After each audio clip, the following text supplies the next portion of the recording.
Seperti menggema itu suara Bu Moderator. Oh. Operator. Ya, seperti Suaranya. menggema. Saya ada menggema suaranya nih.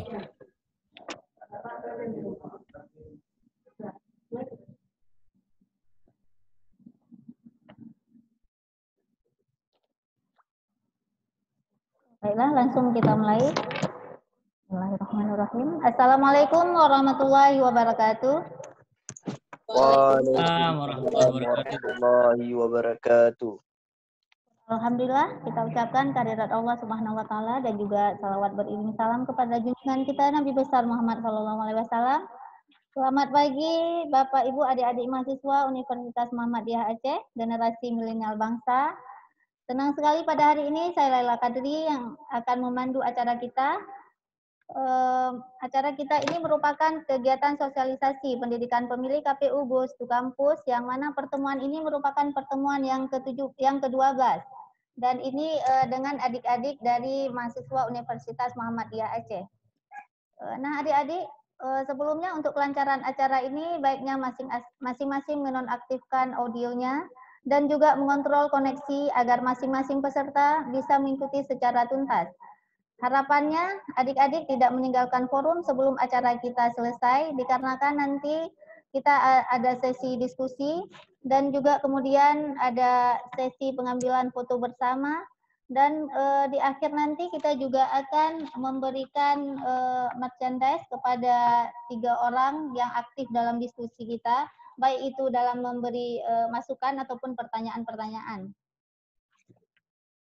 Baiklah, sebelumnya adik-adik semua, kegiatan kita ini juga live di Facebook KIP Kota Banda Aceh, dan kemudian nanti juga ada streaming yang akan ditayangkan di YouTube KIP Kota Banda Aceh.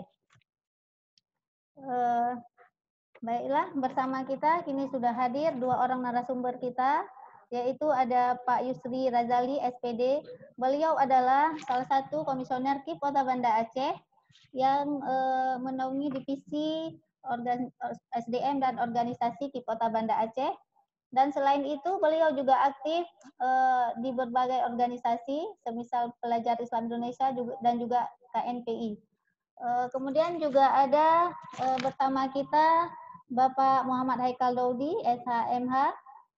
Beliau adalah pengajar atau dosen di Universitas Muhammadiyah Aceh dan lainnya juga aktif Pak ya, mengajar di berbagai universitas, baik itu di FISIP Unsia, kemudian juga ada di Jabal Ghafur. Dan sebelumnya beliau ini juga aktif Pak ya di dunia perpolitikan. Di samping itu juga pernah menjadi anggota Panwasli Kota Banda Aceh, dan selain itu juga aktif di berbagai organisasi lainnya. Baiklah adik-adik semua, berbicara masalah pemilih, di sini kita khusus mengangkat tema mengenai pemilih pemula. Tentu sangat menarik karena peran pemilih pemula ini merupakan jumlah yang terbesar, di mana mencapai 31,63%. Dan yang terakhir pada pemilu 2019. Ya. Selain itu juga kehadiran pemilih pemula ini sangat potensial sebagai penerus informasi kepada masyarakat, di mana sekarang ini banyak kita lihat begitu banyaknya muncul berita-berita hoax ataupun berita yang misinformasi, agar informasi demokrasi ini bisa benar-benar tersampaikan sesuai dengan adanya. Dan harapannya dengan kegiatan ini adik-adik bisa hadir di tengah-tengah masyarakat untuk meluruskan kondisi-kondisi seperti tadi. Dan di sini kita berharap adik-adik tidak hanya sekedar mengikuti kegiatan ini, namun nantinya juga bisa berpartisipasi dalam hal kepemiluan, baik itu sebagai penyelenggara, misalnya aktif di tingkat pemilihan nanti di tingkat kecamatan ataupun di tingkat kampung, dan bahkan bisa menjadi penyelenggara di tingkat kabupaten kota seperti dengan 2 narasumber kita ini. Beliau dua-duanya aktif baik itu sebagai pengawas maupun langsung sebagai penyelenggara. Baiklah, Narasumber kita yang pertama, Bapak Yusri SPD, beliau akan menyampaikan materi kita mengenai demokrasi, sistem pemilu, dan partisipasi pemilih. Baiklah, kepada Bapak kami persilahkan.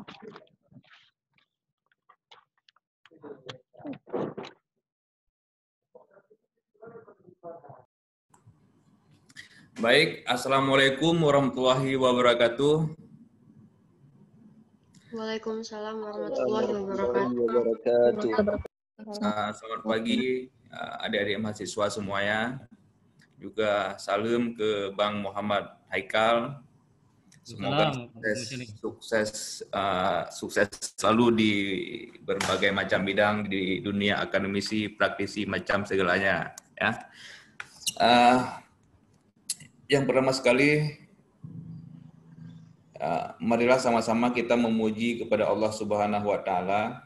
Pada pagi yang berbahagia ini, kita masih diberikan kesempatan dan kesehatan oleh Allah Subhanahu wa Ta'ala, sehingga kita bisa berkumpul, bisa berhadir dalam forum yang sangat bermanfaat ini, terutama sekali untuk kita semua, untuk adik-adik sekalian, dalam hal masih menuntut ilmu. Ini mahasiswa dari Universitas Muhammadiyah Aceh. Jadi menarik hari ini bahwa karena di Universitas Muhammadiyah Aceh memang ada nilai plusnya karena ada dilatih berbagai macam organisasi. Tentunya juga pasti ada mata kuliah dasar ataupun mata kuliah umum yang terkait dengan keorganisasian, bagaimana sejarah Muhammadiyah, perjuangan Muhammadiyah, macam segalanya itu. Dan itu tentunya tidak terlepas dari peran Muhammadiyah juga di dalam politik, di dalam pemilu seperti itu. Jadi sangat banyak tokoh-tokoh Muhammadiyah terlibat aktif sebagai penyelenggara pemilu maupun sebagai peserta, baik itu di KPU maupun di Bawaslu maupun sebagai pimpinan-pimpinan partai politik. Tentunya adik-adik mahasiswa harus mengikuti jejak-jejak senior, jejak-jejak orang tua yang sudah dulu, bagaimana peran di dalam membangun bangsa ini seperti itu. Oke, selanjutnya terima kasih Ibu Moderator sudah mempersilahkan saya menyampaikan materi yang pertama, dan juga kepada Bang Muhammad Haikal. Mohon maaf Bang, mohon izin saya duluan menyampaikan. Nanti tentunya kita saling berdiskusi, tukar pikiran. Muhammad Haikal ini juga senior saya ya, dan sama-sama kita dalam menukar pikiran untuk adik-adik mahasiswa ini. Baik, saya akan coba meng-share sedikit screen terkait dengan pemilu ini. Mohon tunggu sebentar. Mohon host untuk untuk diaktifkan supaya bisa saya share ini screen. Oke.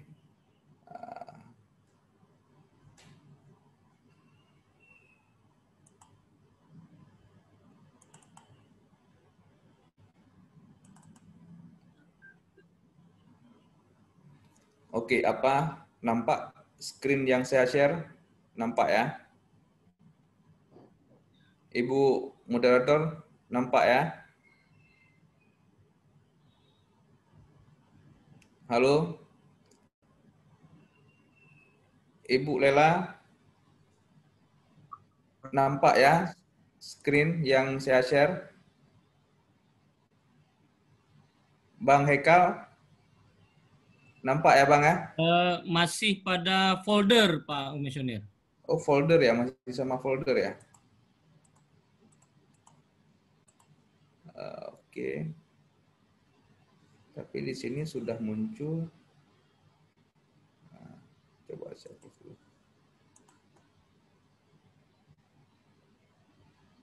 Nah.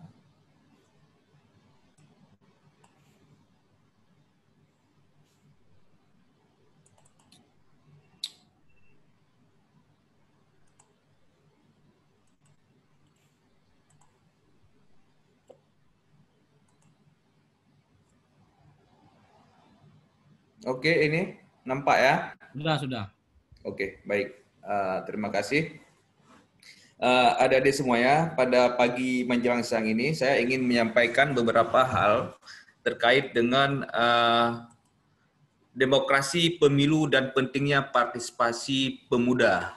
Jadi pentingnya bagaimana partisipasi pemuda mahasiswa di dalam pemilu seperti itu. Jadi yang pertama adalah demokrasi. Mungkin adik-adik mahasiswa sudah paham betul apa itu yang dikatakan dengan demokrasi.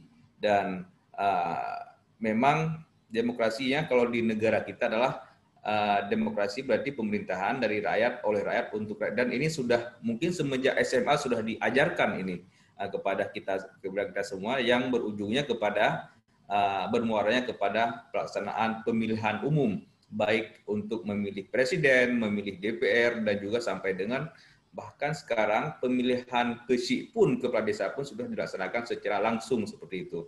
Dan selanjutnya prinsip demokrasi ya. Prinsip demokrasi ini yang pertama ada kekuasaan ya. Jadi kekuasaan ini dibagi ke dalam tiga.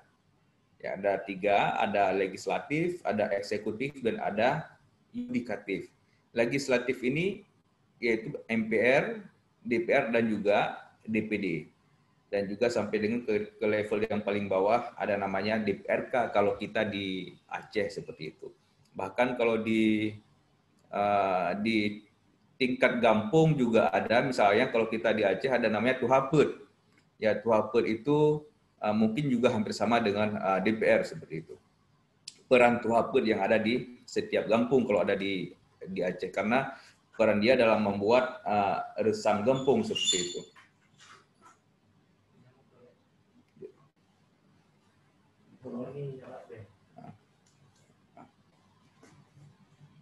Oke, yang kedua ada namanya eksekutif, yaitu presiden dengan segala perangkatnya, dengan segala menterinya, dan kabinet-kabinetnya. Dan kalau di level provinsi ada namanya gubernur, dan bupati di level kabupaten kota. Yang ketiga, ada namanya yudikatif. Ini ada Mahkamah Agung, Mahkamah Konstitusi, dan juga ada KAI. Dan ini MA, MK, dan ini merupakan peran dari yudikatif. Jadi ada tiga kekuasaan yang ada di sebuah negara demokrasi. Selanjutnya, pemilihan umum. Pemilihan umum ini kebebasan dalam memilih pemimpin atau wakil rakyat. Jadi tidak ada paksaan. Tidak ada kita bebas dalam menentukan pilihan siapa yang menurut kita lebih baik seperti itu.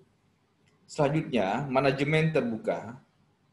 Rakyat perlu diikut sertakan dalam penilaian pemerintah. Makanya sekarang banyak organisasi apapun, ada organisasi mahasiswa, organisasi pemuda, dan juga organisasi masyarakat yang mengawasi bagaimana jalannya pemerintah, dan itu dibuka di dalam sebuah negara demokrasi seperti itu.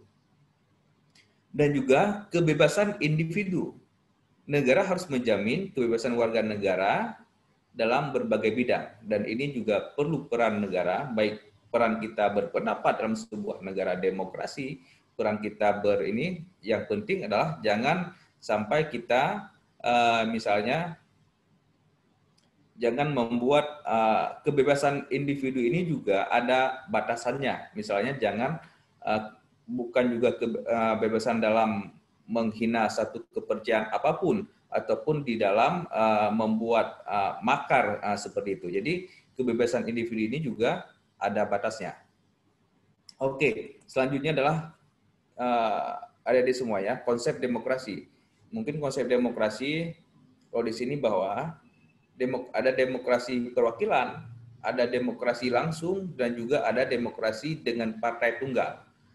Kalau demokrasi perwakilan bahwa pejabat negara yang pada prinsipnya dipilih oleh rakyat, menjalankan kekuasaan, kewenangan, dan fungsinya mewakili kepentingan rakyat yang diwakilkannya, patuh terhadap hukum dan tata krama yang berlaku. Dan ini seperti yang berlangsung di negara kita, bahwa ada wakil rakyat yang kita pilih, ada mereka juga memperjuangkan kepentingan rakyat, dan juga mereka taat terhadap hukum karena negara kita adalah negara hukum. Dan yang kedua juga ada demokrasi langsung, yaitu rakyat menentukan sendiri secara langsung terhadap setiap putusan yang menyangkut dengan kepentingan publik tanpa melalui perwakilan. Demokrasi langsung menentukan ini seperti misalnya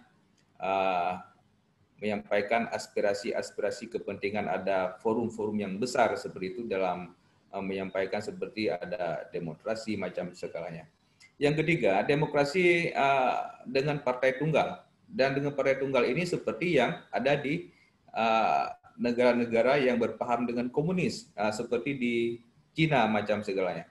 Dan di Cina, ada di Korea Utara, tapi di Cina sekalipun sering disebut dengan demokrasi dengan partai tunggal ini sering disebut dengan demokrasi satu partai, di mana dalam negara tersebut hanya diizinkan mempunyai satu partai saja.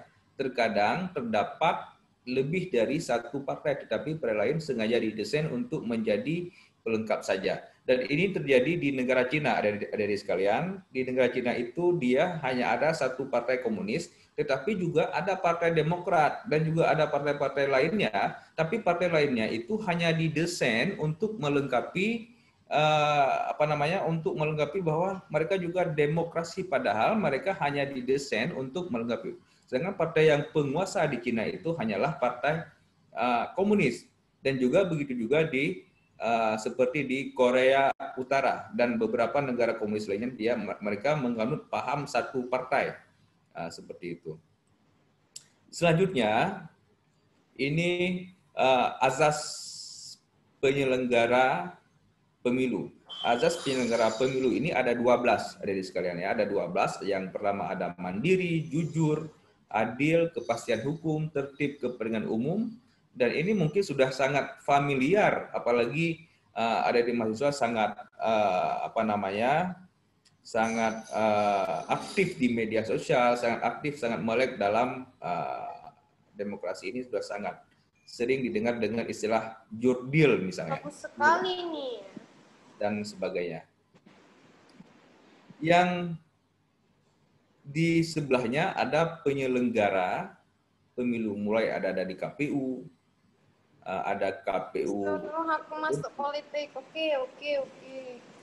Ada KPU ataupun KIP provinsi. Jadi khusus di Aceh itu dinamakan dengan KIP, bukan Komisi Pemilihan Umum, karena ini sesuai dengan Undang-Undang Pemerintahan Aceh nomor 11 tahun 2006. Dan ini namanya Komisi Independen Pemilihan. Jadi agak sedikit berbeda dengan di daerah lain. Dan proses rekrutmennya pun juga berbeda dengan daerah lain. Dan di Aceh ada kekhususan. Tetapi dalam menjalankan aturan, dalam menjalankan pemilu ini, semua tahapan, semua aturan juga merupakan hierarki dari Komisi Pemilihan Umum. Ini yang permanen. Sedangkan yang badan ad hoc itu ada panitia pemilihan kecamatan, ada PPK, ada panitia pemungutan suara, PPS, dan juga ada kelompok penyelenggara pemungutan suara. Jadi penyelenggara pemilu ini sebenarnya ada tiga dia. Ada tiga, misalnya dalam berhubungan dengan pemilu ini ada tiga. Yang sahabat karib yang pertama itu adalah ada mitra terdekat, ada namanya Bawaslu. Jadi Bawaslu ini mitra terdekat dari KPU. Selanjutnya juga ada DKPP. DKPP inilah lembaga kehormatan pemilu untuk menyelesaikan masalah kode etik penyelenggara pemilu. Jadi ada namanya DKPP, misalnya apabila ada penyelenggara pemilu yang melanggar dengan kode etiknya, itu akan disidangkan oleh DKPP. Seperti selanjutnya, tahapan pemilu ini adalah ada tiga, ada di sekalian. Ada tiga, tahapan pemilu ada tiga. Yang pertama ada persiapan.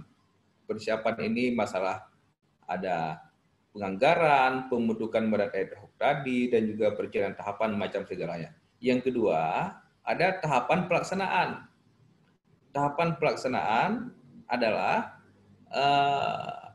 mulai dari pendaftaran, pemutakhiran data pemilih, kampanye, masalah logistik, sampai dengan hari pemungutan suara. Ini adalah tahapan pelaksanaan. Jadi setelah ada pelaksanaan, tahapan yang ketiga adalah penetapan hasil. Ya, penetapan hasil pemilu dan penyelesaian sengketa pemilu jika ada sengketa misalnya. Dan ini siklusnya, mungkin bisa dibaca di siklusnya apa pasca pemilu, dasar hukum, macam segalanya.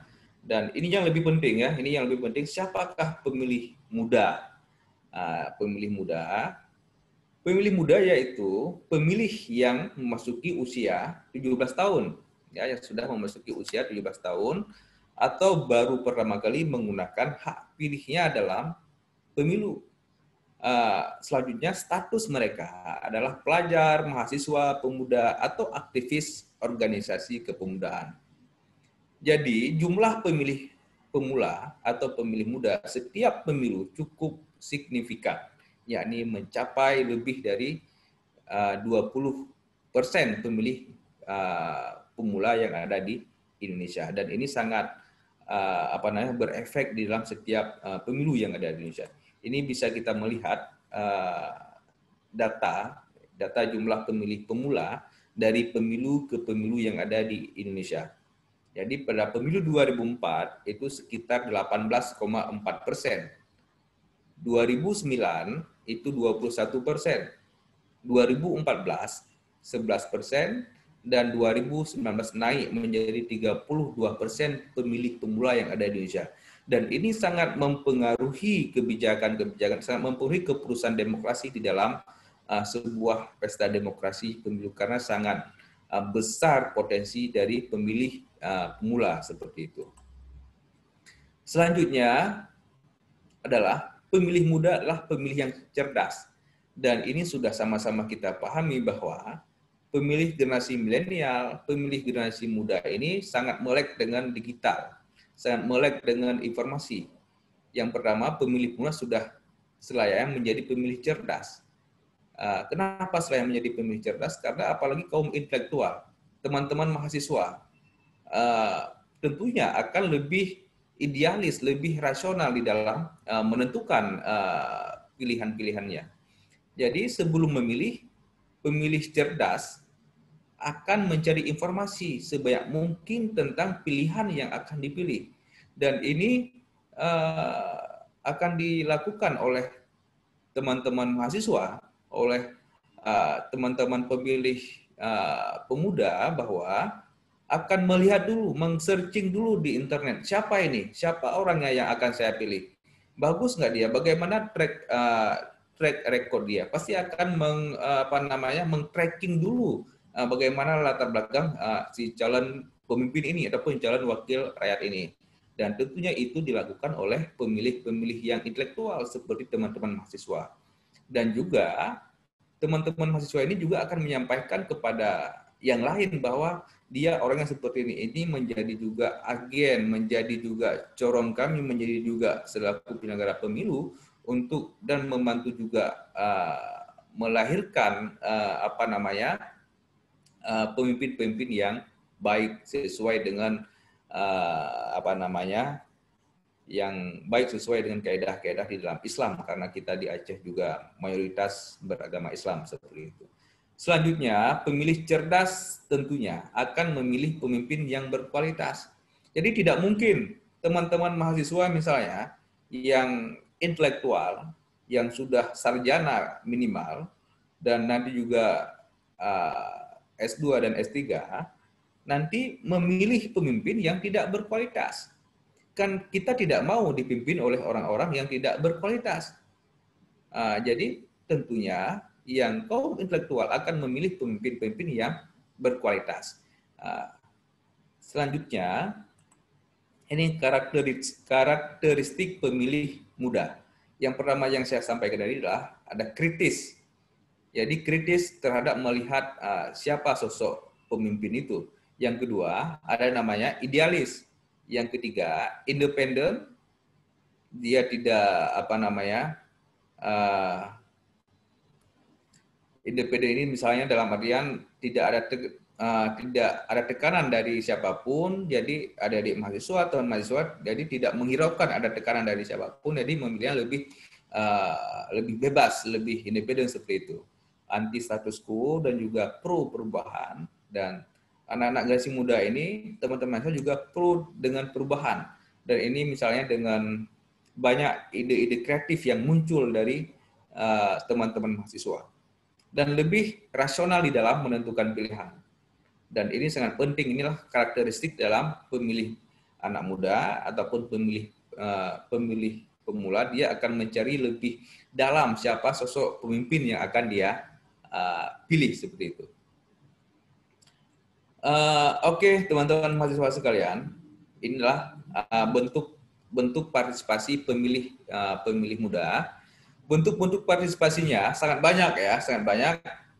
Salah satunya mungkin jika sedang dalam tahapan, apakah itu pemilu atau pilkada nantinya, yang baru kemarin selesai dilaksanakan pilkada di 200 lebih kabupaten kota, dan juga ada 9 provinsi. Jadi teman-teman mahasiswa juga bisa berperan sebagai berpartisipasi dalam sosialisasi pemilu. Ini juga bisa berperan sebagai sosialisasi pelaksanaan pemilu maupun pilkada. Dan juga misalnya dalam pemilu 2019 kemarin kita ada merekrut relawan demokrasi. Jadi teman-teman mahasiswa bisa berperan di dalam relawan demokrasi. Ataupun jika teman-teman mahasiswa yang aktif di berbagai macam organisasi juga bisa bekerja sama dengan penyelenggara pemilu, khususnya kalau di Kota Banda Aceh dengan KIP Kota Banda Aceh dalam melakukan sosialisasi terhadap masyarakat. Itu terbuka lebar kepada teman-teman pemilih muda, baik mewakili lembaga maupun secara personal seperti itu. Yang kedua, pendidikan politik bagi pemilih. Dan ini penting, edukasi. Jadi mengedukasi masyarakat bahwa politik ini terkesan jahat, dan sering kita dengar bahwa politik ini akan jahat apabila diduduki oleh orang-orang yang jahat. Makanya ini sangat penting adik-adik mahasiswa, teman-teman mahasiswa mengedukasi bahwa tentang politik bagi pemilih. Dan selanjutnya juga bisa melakukan survei atau jejak pendapat tentang pemilu dan penghitungan cepat hasil pemilu. Dan ini beberapa lembaga perguruan tinggi dan juga mungkin organisasi mahasiswa, jadi sudah ada yang melakukan survei ataupun quick-count ya tentang hasil pemilu maupun pilkada. Selanjutnya memantau seluruh tahapan pemilu. Yang saya sebutkan tadi bahwa ada Bawaslu yang memantau seluruh tahapan pemilu maupun pilkada. Dan juga ada peran masyarakat, peran organisasi, peran aktivis, peran siapapun dalam memantau tahapan dan bisa memantau melakukan tahapan ini. Dan jika misalnya ada hal yang tidak ada kepastian hukum, dan juga bisa melaporkan kepada pihak yang berwenang untuk menyelesaikan persengketaan di dalam seluruh tahapan pemilu ini. Misalnya ada peserta pemilu yang melanggar aturan kampanye misalnya, dan ini bisa peran mahasiswa, peran masyarakat dalam melakukan ini. Selanjutnya adalah menyampaikan laporan atas dugaan adanya pelanggaran, penyimpangan dan atau kesalahan dalam pelaksanaan tahapan pemilu. Dan ini yang saya sampaikan barusan bahwa melaporkan kepada yang berwenang untuk menyelesaikan permasalahan ini.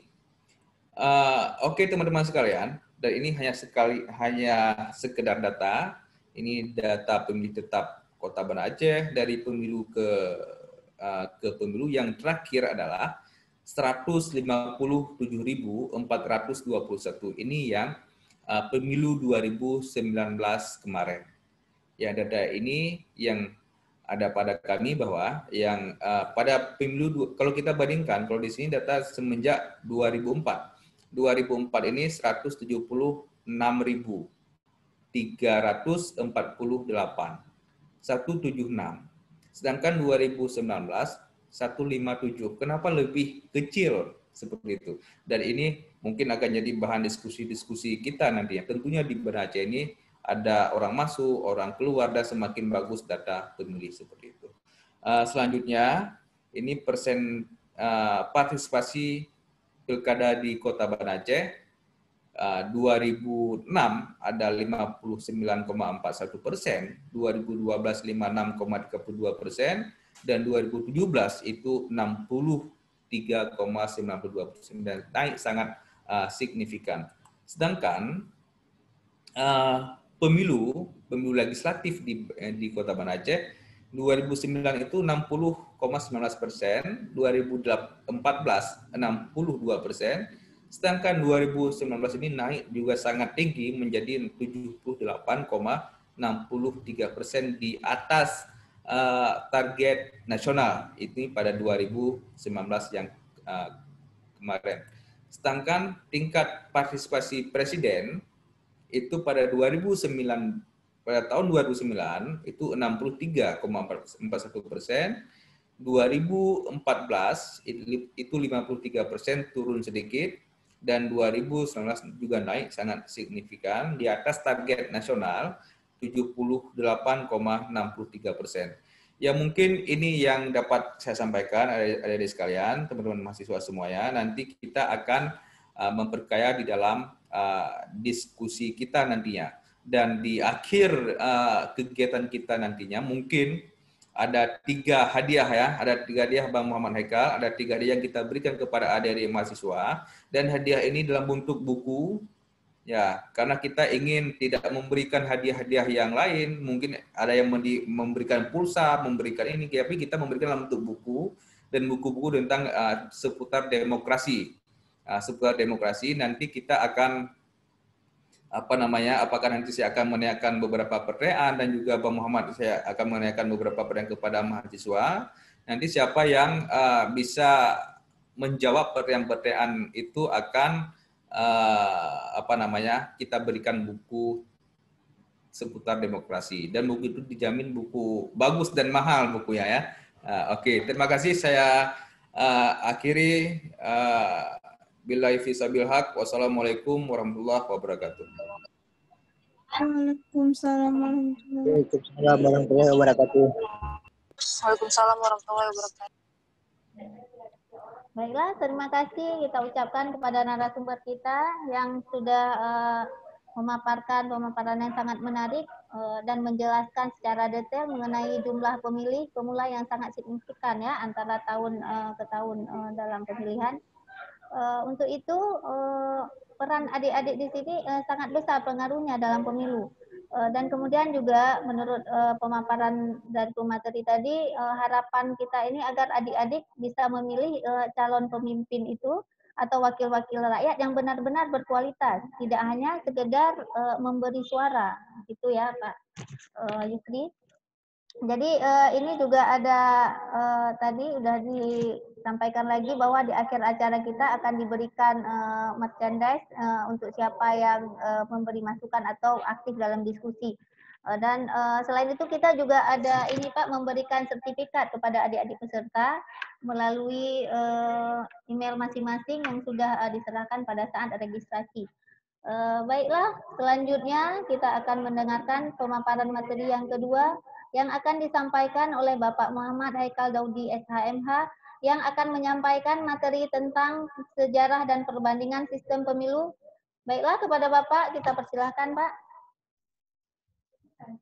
Baik, terima kasih Bu Moderator. Sebelum mulai saya juga ingin memastikan dulu apakah share bahan saya bisa tampil ya. Suara sudah jelas kan? Jelas Pak. Baik, ya, saya share juga bahan ya.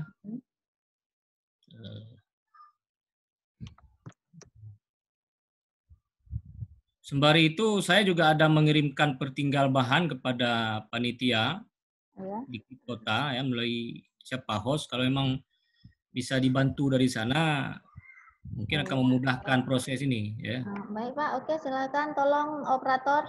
Nah, kalau enggak saya juga berusaha nih siapa yang bisa duluan ya. Iya. Tolong operator share screen-nya.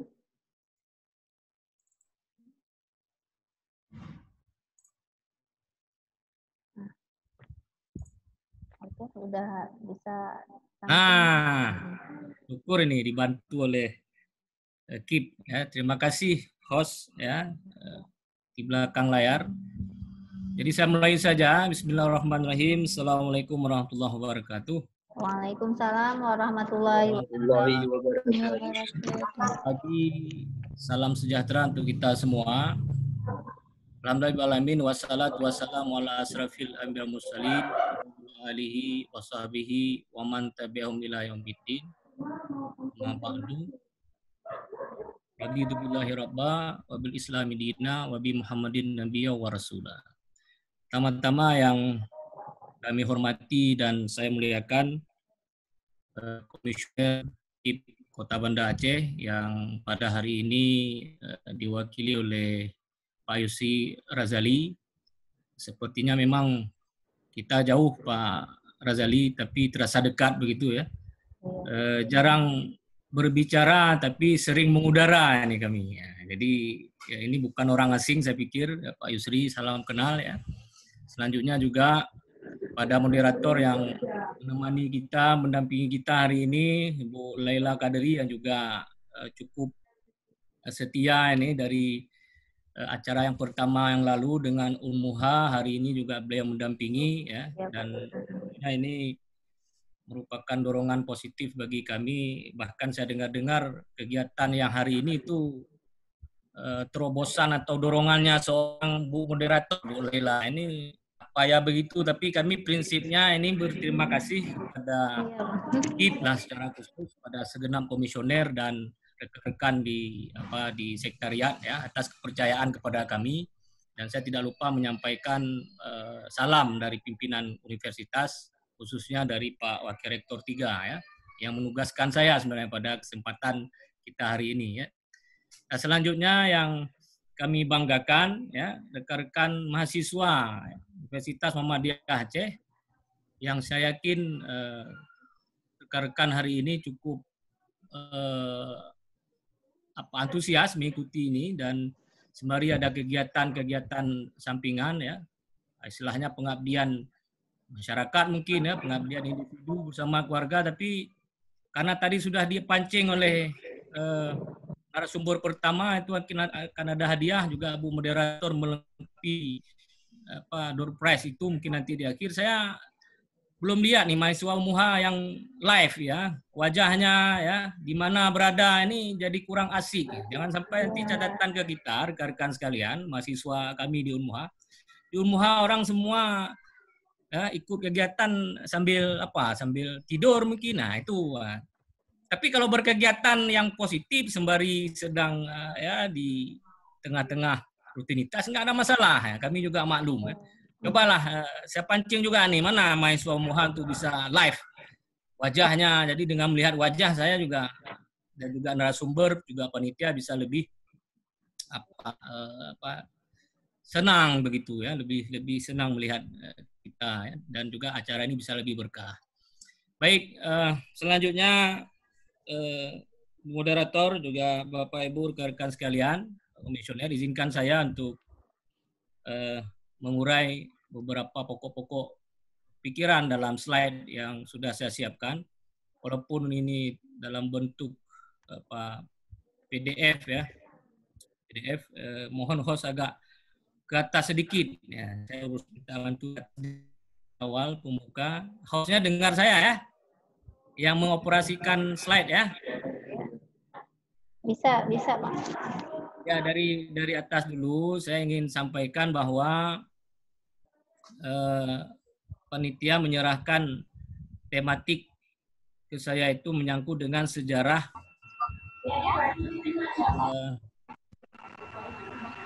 dan perbandingan sistem pemilu ya. Tema ini dipilih, saya tidak tahu apa yang terbayang oleh pihak panitia atau bagaimana pertimbangannya sehingga itu dipercayakan pada kami. Tapi yang pasti bahwa pemilu ya, itu merupakan proses yang alamiah ya dalam kita negara berdemokrasi sebagaimana dijelaskan oleh Pak sumber tadi Pak Yusri, dan oleh karena itu merupakan sesuatu yang alamiah karena kita pilih demokrasi, dia menjadi alamiah pemilu itu. Jadi filsafatihnya demokrasi pemilu itu salah satu mekanisme yang harus dijalankan. Jadi suka atau tidak suka, salah satu ukuran demokrasi itu ada pada keberlangsungan proses kepemimpinan yang diatur, berperiodisasi, ya, ada mekanisme untuk bagaimana itu diisi cabang-cabang kekuasaan itu di negara demokrasi itu, itu salah satu dengan pemilu. Jadi kita harus melaksanakan ini.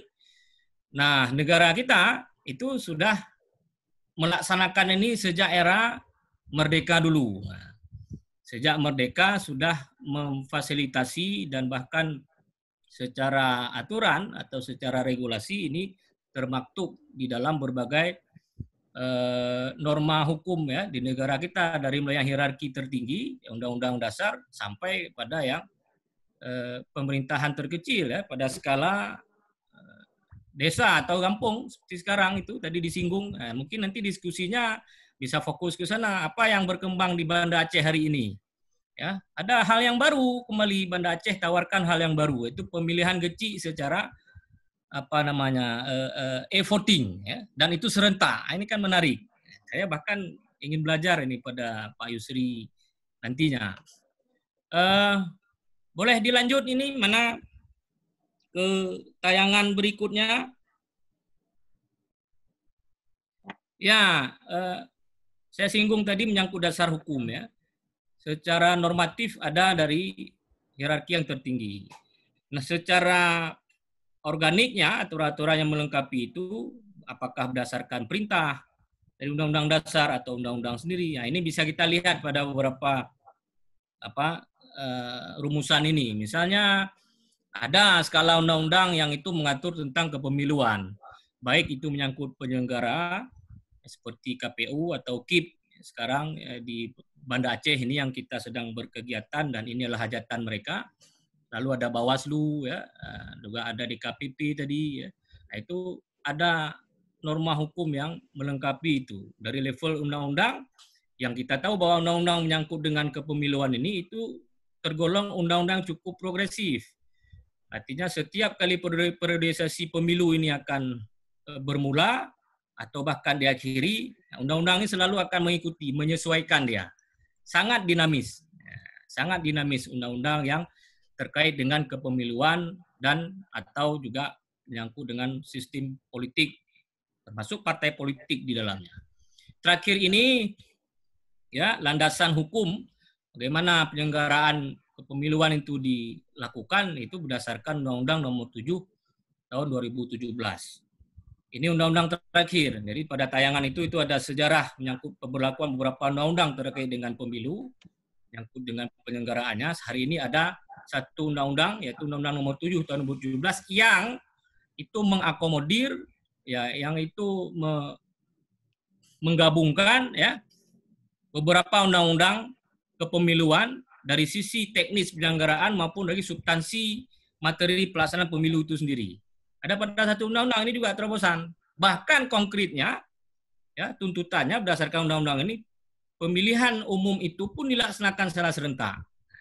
Itu beberapa hal-hal baru yang hari-hari belakangan ini kita sebenarnya sudah terlibat. Rekan-rekan mahasiswa, pemuda, ya, bahkan kaum milenial ini, kalian semua itu sudah terlibat. Pemilu 2019 yang lalu itu salah satu potretnya. Nah, KIP Banda Aceh gawangi ini, mereka menjaga proses-proses ini semua. Ya, kita bicara Banda Aceh, maka kita bermitra dengan KIP Banda Aceh. Kita lihat bagaimana sepak terjang mereka dan sejauh ini alhamdulillah cukup amanah ya, cukup bisa menjawab tantangan zaman dan kebutuhan rekan-rekan sekalian di Kota Banda Aceh, anak-anak milenial ini. Ya. Kenapa saya berkesimpulan demikian dengan beberapa capaian kerja-kerja DPRK kita sekarang tuh yang aspiratif ya, yang progresif ya, karena ada kanun-kanun yang diinisiasi dan itu tergolong menarik ya untuk kita kaji ya secara akademik, tapi menarik untuk menjadi role model ya bagi daerah-daerah yang ada di Aceh, selain Banda Aceh maupun di nasional sebenarnya. Ini yang harus kita syukuri ya dari kerja-kerja penyelenggara kita, khususnya KIP dan juga Bawaslu atau Panwasli lah di tempat kita. Baik, selanjutnya rekan-rekan sekalian, terkait dengan kepemiluan ini ya, memang semua ini ada rumusan ya, ada sistem yang harus kita rujuk ya. Jadi tidak bisa ujuk-ujuk semua berjalan seperti HUT kita, seperti mau kita, itu tidak. Oh, kita suku khusus tapi HUT kedua, tidak juga, bukan begitu ya. Semua ini ada alur, semua ini ada sistem yang memayungi kita, yang semuanya itu memang sedikit banyak nyaris ya serupa ya, atau mungkin ya ada modifikasi untuk di banyak tempat untuk bagaimana pemilu itu dilaksanakan. Kenapa? Karena corak demokrasi yang dipilih oleh masing-masing negara, yang menjadi determinasi pilihan negara-negara di era abad 19 akhir sampai era sekarang abad 21. Jadi ini trennya memang. Jadi sistem pemilu yaitu coraknya hampir sedikit banyak juga dilaksanakan di banyak tempat dengan model yang hampir-hampir serupa. Tinggal lagi mana yang paling cocok ini, mana yang paling sesuai, mana itu menjawab kebutuhan masyarakat di tempat tersebut, atau seperti kita di Indonesia itu seperti apa kebutuhannya. Tapi secara umum sistem pemilu itu dirangkai dalam beberapa model ini. Ya. Nah ini kalau anak-anak hukum mungkin ada juga bersama kita, ya ini pengetahuan lanjutan, tapi pendalaman lah. Tapi bagi yang lain ini ada dari fakultas lain ini informasi berarti, ya informasi sebagai bagian dari pendidikan politik. Sistem pemilu itu secara garis besar itu terdiri dari beberapa subsistem ya. Orang bolehlah ada ahli itu menempatkan ada sistem pemilu itu terdiri dari beberapa jenis model gitu.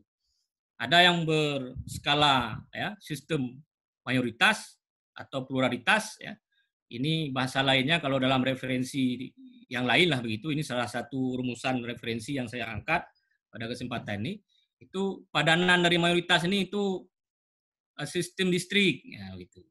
Nanti kita lihat apa plus minus dari masing-masing sistem ini. Ada yang proporsional ya. Nah ini yang hari-hari yang kita sekarang ini jalani dari pemilu ke pemilu, kita ikuti, ini rekan-rekan juga ya peserta. Itu sistem ini yang diterapkan di tempat kita, di negara kita, walaupun juga dalam kajian-kajian yang lebih jauh tidak lagi konsekuen dengan model searah proporsional ansih. Jadi satu model proporsional yang ajak itu tidak, tapi sudah banyak modifikasi juga. Sekalipun pilihannya kita menyebut secara eksplisit ini proporsional model di tempat kita, pemilu kita ini yang dari 5 tahun kita ikut milih ya gitu ya. Selanjutnya ada model sistem campuran atau mix atau bahkan hybrid system. Ada negara yang mampu melaksanakan ini ya. Sekaligus bisa memodifikasi, dia laksanakan model distrik, dia laksanakan juga sekaligus model proporsional, atau bahkan ada campuran model tawaran sendiri dari sistem mereka. Ada yang negara begitu. Indonesia bahkan dalam beberapa ya bahasan atau kajian para pengamat kepemiluan, pengamat politik juga para penyelenggara sendiri nih, itu melihat bahwa sistem di kita juga sudah hybrid, ya gitu ya. Sekali lagi walaupun mengaku eksplisit proporsional dengan skala terbatas kah, tertutup, terbuka yang nanti juga kita lihat, tapi sebenarnya juga hybrid. Kenapa? Ada tuh model pemilihan DPD sudah ditentukan jumlah kursi setiap wilayah pemilihan ya. Rata semua 4 kursi mewakili daerah ke pentas nasional ke Senayan, walaupun ya jumlah penduduk atau pemilih itu banyak atau kurang. Papua yang tidak banyak tetap kirim 4 orang juga. Kita Aceh cuma 4 sekian juta ya, atau 5 juta sekarang ya jumlah penduduk kita genapkan itu kirim 4 juga. Tapi Jawa yang banyak itu masing-masing mereka, Jawa Barat, ya, Jawa Timur, Jawa Tengah kirim 4 juga. Itu identik dengan pola distrik sebenarnya, tapi ya kita mengkombinasi itulah. Ya. Jadi sistem pemilu ada beberapa model demikian. Rekan-rekan sekalian, secara lanjut ya, secara tematik, sistem pemilu itu supaya mudah kita pahami itu ada 3 ya. Ada sistem distrik yang mayoritas tadi ya yang saya kemukakan, ada sistem proporsional yang juga ini mendirikan beberapa model di negara-negara seperti kita nih yang banyak penduduk, luas wilayahnya juga terdiri dari pulau-pulau. Ya, kita model-model begini nih ya, secara eksplisit ya, walaupun ada kombinasi sepertinya. Dan juga ada sistem campuran. Artinya bagaimana kalau diidentifikasi sistem pemilu di satu tempat itu kadang-kadang mereka secara terang benderang kami ini memodifikasi memang ya, hybrid sistem kami. Seperti di mana? Bolehlah kita mencontohkan apa yang sekarang ini dialami di Amerika Serikat. Mereka itu mengkombinasi itu. Kalau kita lihat pada baca-baca kita tentang bagaimana pemilu di Amerika Serikat itu dan apa yang terjadi hari ini, Pilpres mereka berbarengan dengan pemilihan House of Senate mereka itu. Demikian Kongres ya, Kongres mereka itu seperti itu. Ada wilayah-wilayah negara bagian yang sedikit penduduk itu model distrik, tapi ada yang secara umum itu ya proporsional. Tapi begini, ada electoral vote, pemilih suara kita ini, individu one man one vote begitu, pemilih hak suara, tapi itu tidak serta-merta akan menentukan siapa yang menjadi wakil atau siapa yang akan jadi pemenang yang dipilih oleh masyarakat itu di sana. Karena apa? Akan dilihat lagi menyangkut dengan electoral college mereka. Bagaimana menyangkut dengan wakil-wakil di daerah mereka itu. Nah, ini kan kombinasi-kombinasi. Di tempat kita sedikit banyak ada berkaca pada contoh-contoh itu. Oke, selanjutnya.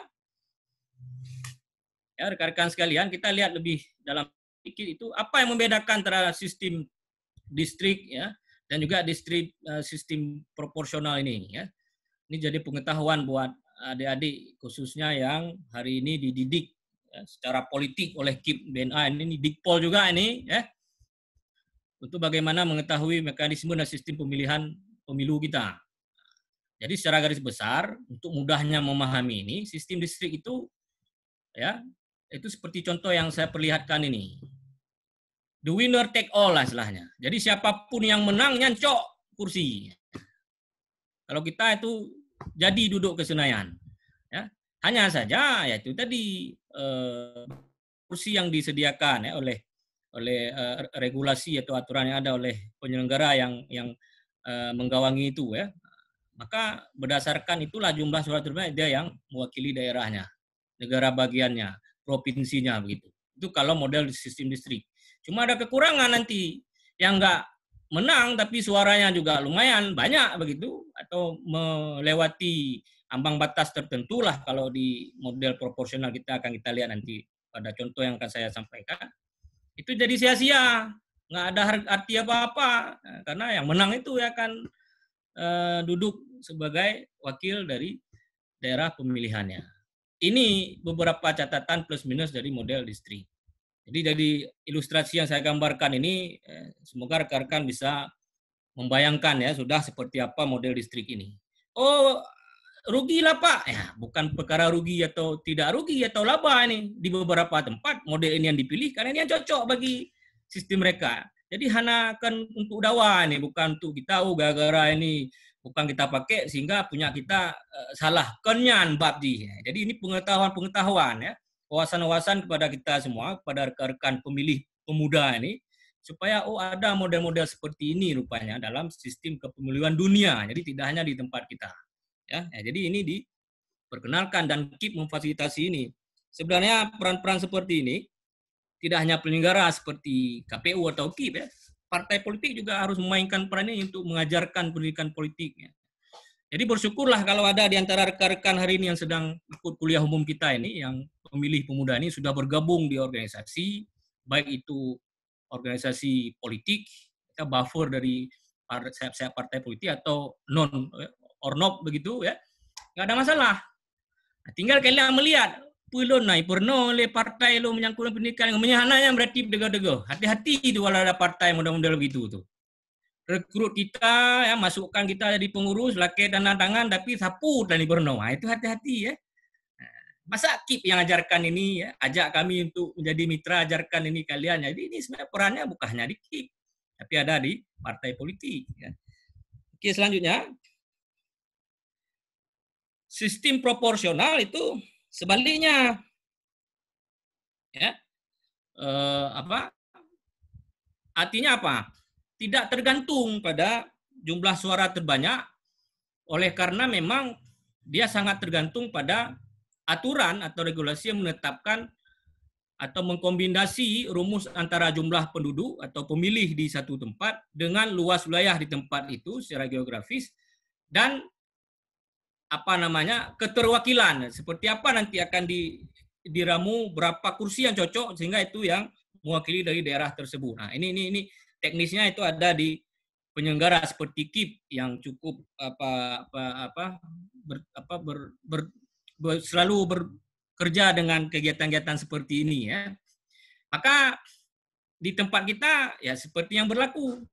Kalau untuk pemilihan legislatif ini yang kita diterapkan oleh pemerintah kita dan ini yang kita jalani, ini yang kita pilih, ini yang kita lakukan dari waktu ke waktu untuk pemilu-pemilu yang sudah terlaksana itu. Maka kelebihannya secara garis besar, kalau tadi distrik ada suara yang terbuang, dan itu seakan-akan tidak berarti apa-apa, tapi di sistem proporsional ini itu mendekati representasi aspirasi pilihan di tempat tersebut. Artinya apa? Oh, ditetapkan ambang batas, misalnya seperti contoh yang saya ilustrasi ini, ada penduduk itu 4 juta di situ, ya. Dapil itu ada 10, sedangkan syarat untuk bisa naik atau lolos jadi anggota dewan itu 400.000 suara saja sudah cukup. Lalu dalam contoh ini ya, itu terpenuhi, oke ada 10 kursi yang bisa dipenuhi ya begitu. Jadi ini yang kita terapkan ya dalam pemilu kita. Ya, walaupun tadi ada sedikit beda dalam penentuan anggota senator kita atau DPD kita yang sudah memang diatur menyangkut dengan jumlah kursi untuk sama rata di semua daerah atau provinsi ya. Baik, selanjutnya rekan-rekan sekalian. Lanjut ya. Nah, memang ada ya pembedaan yang spesifik antara sistem distrik dengan sistem proporsional. Saya tidak akan menjelaskan ini lebih jauh karena saya yakin bahwa dari penjelasan sederhana tadi sudah dapat kartu trafnya masing-masing. Ya. Dengan pesan moral saya, jangan melihat dari dua model ini yang memang sedang saya contohkan begitu. Lalu ada sisi buruk dan sisi baik sehingga ada yang lebih baik, jangan. Karena ini hanya menyangkut dengan pengetahuan dan pilihan-pilihan dari masing-masing negara berdasarkan kebutuhan di masyarakat negara tersebut. Jadi ini memang desainnya memang seperti itu ya. Jadi bukan juga harus fanatisme buta. Oh kita mempertahankan sistem ini proporsional terus begitu. Sejauh ini memang cocok untuk negara kita, tapi bukan tidak mungkin ke depan itu berubah karena kan tidak ada yang bisa menjamin itu. Begitu juga sistem distrik. Bagi mereka menerapkan ini negara-negara seperti Malaysia tetangga kita seperti itu. Ya, apakah mereka akan terus begitu? Belum tentu. Karena ini semua adalah bagian dari politik.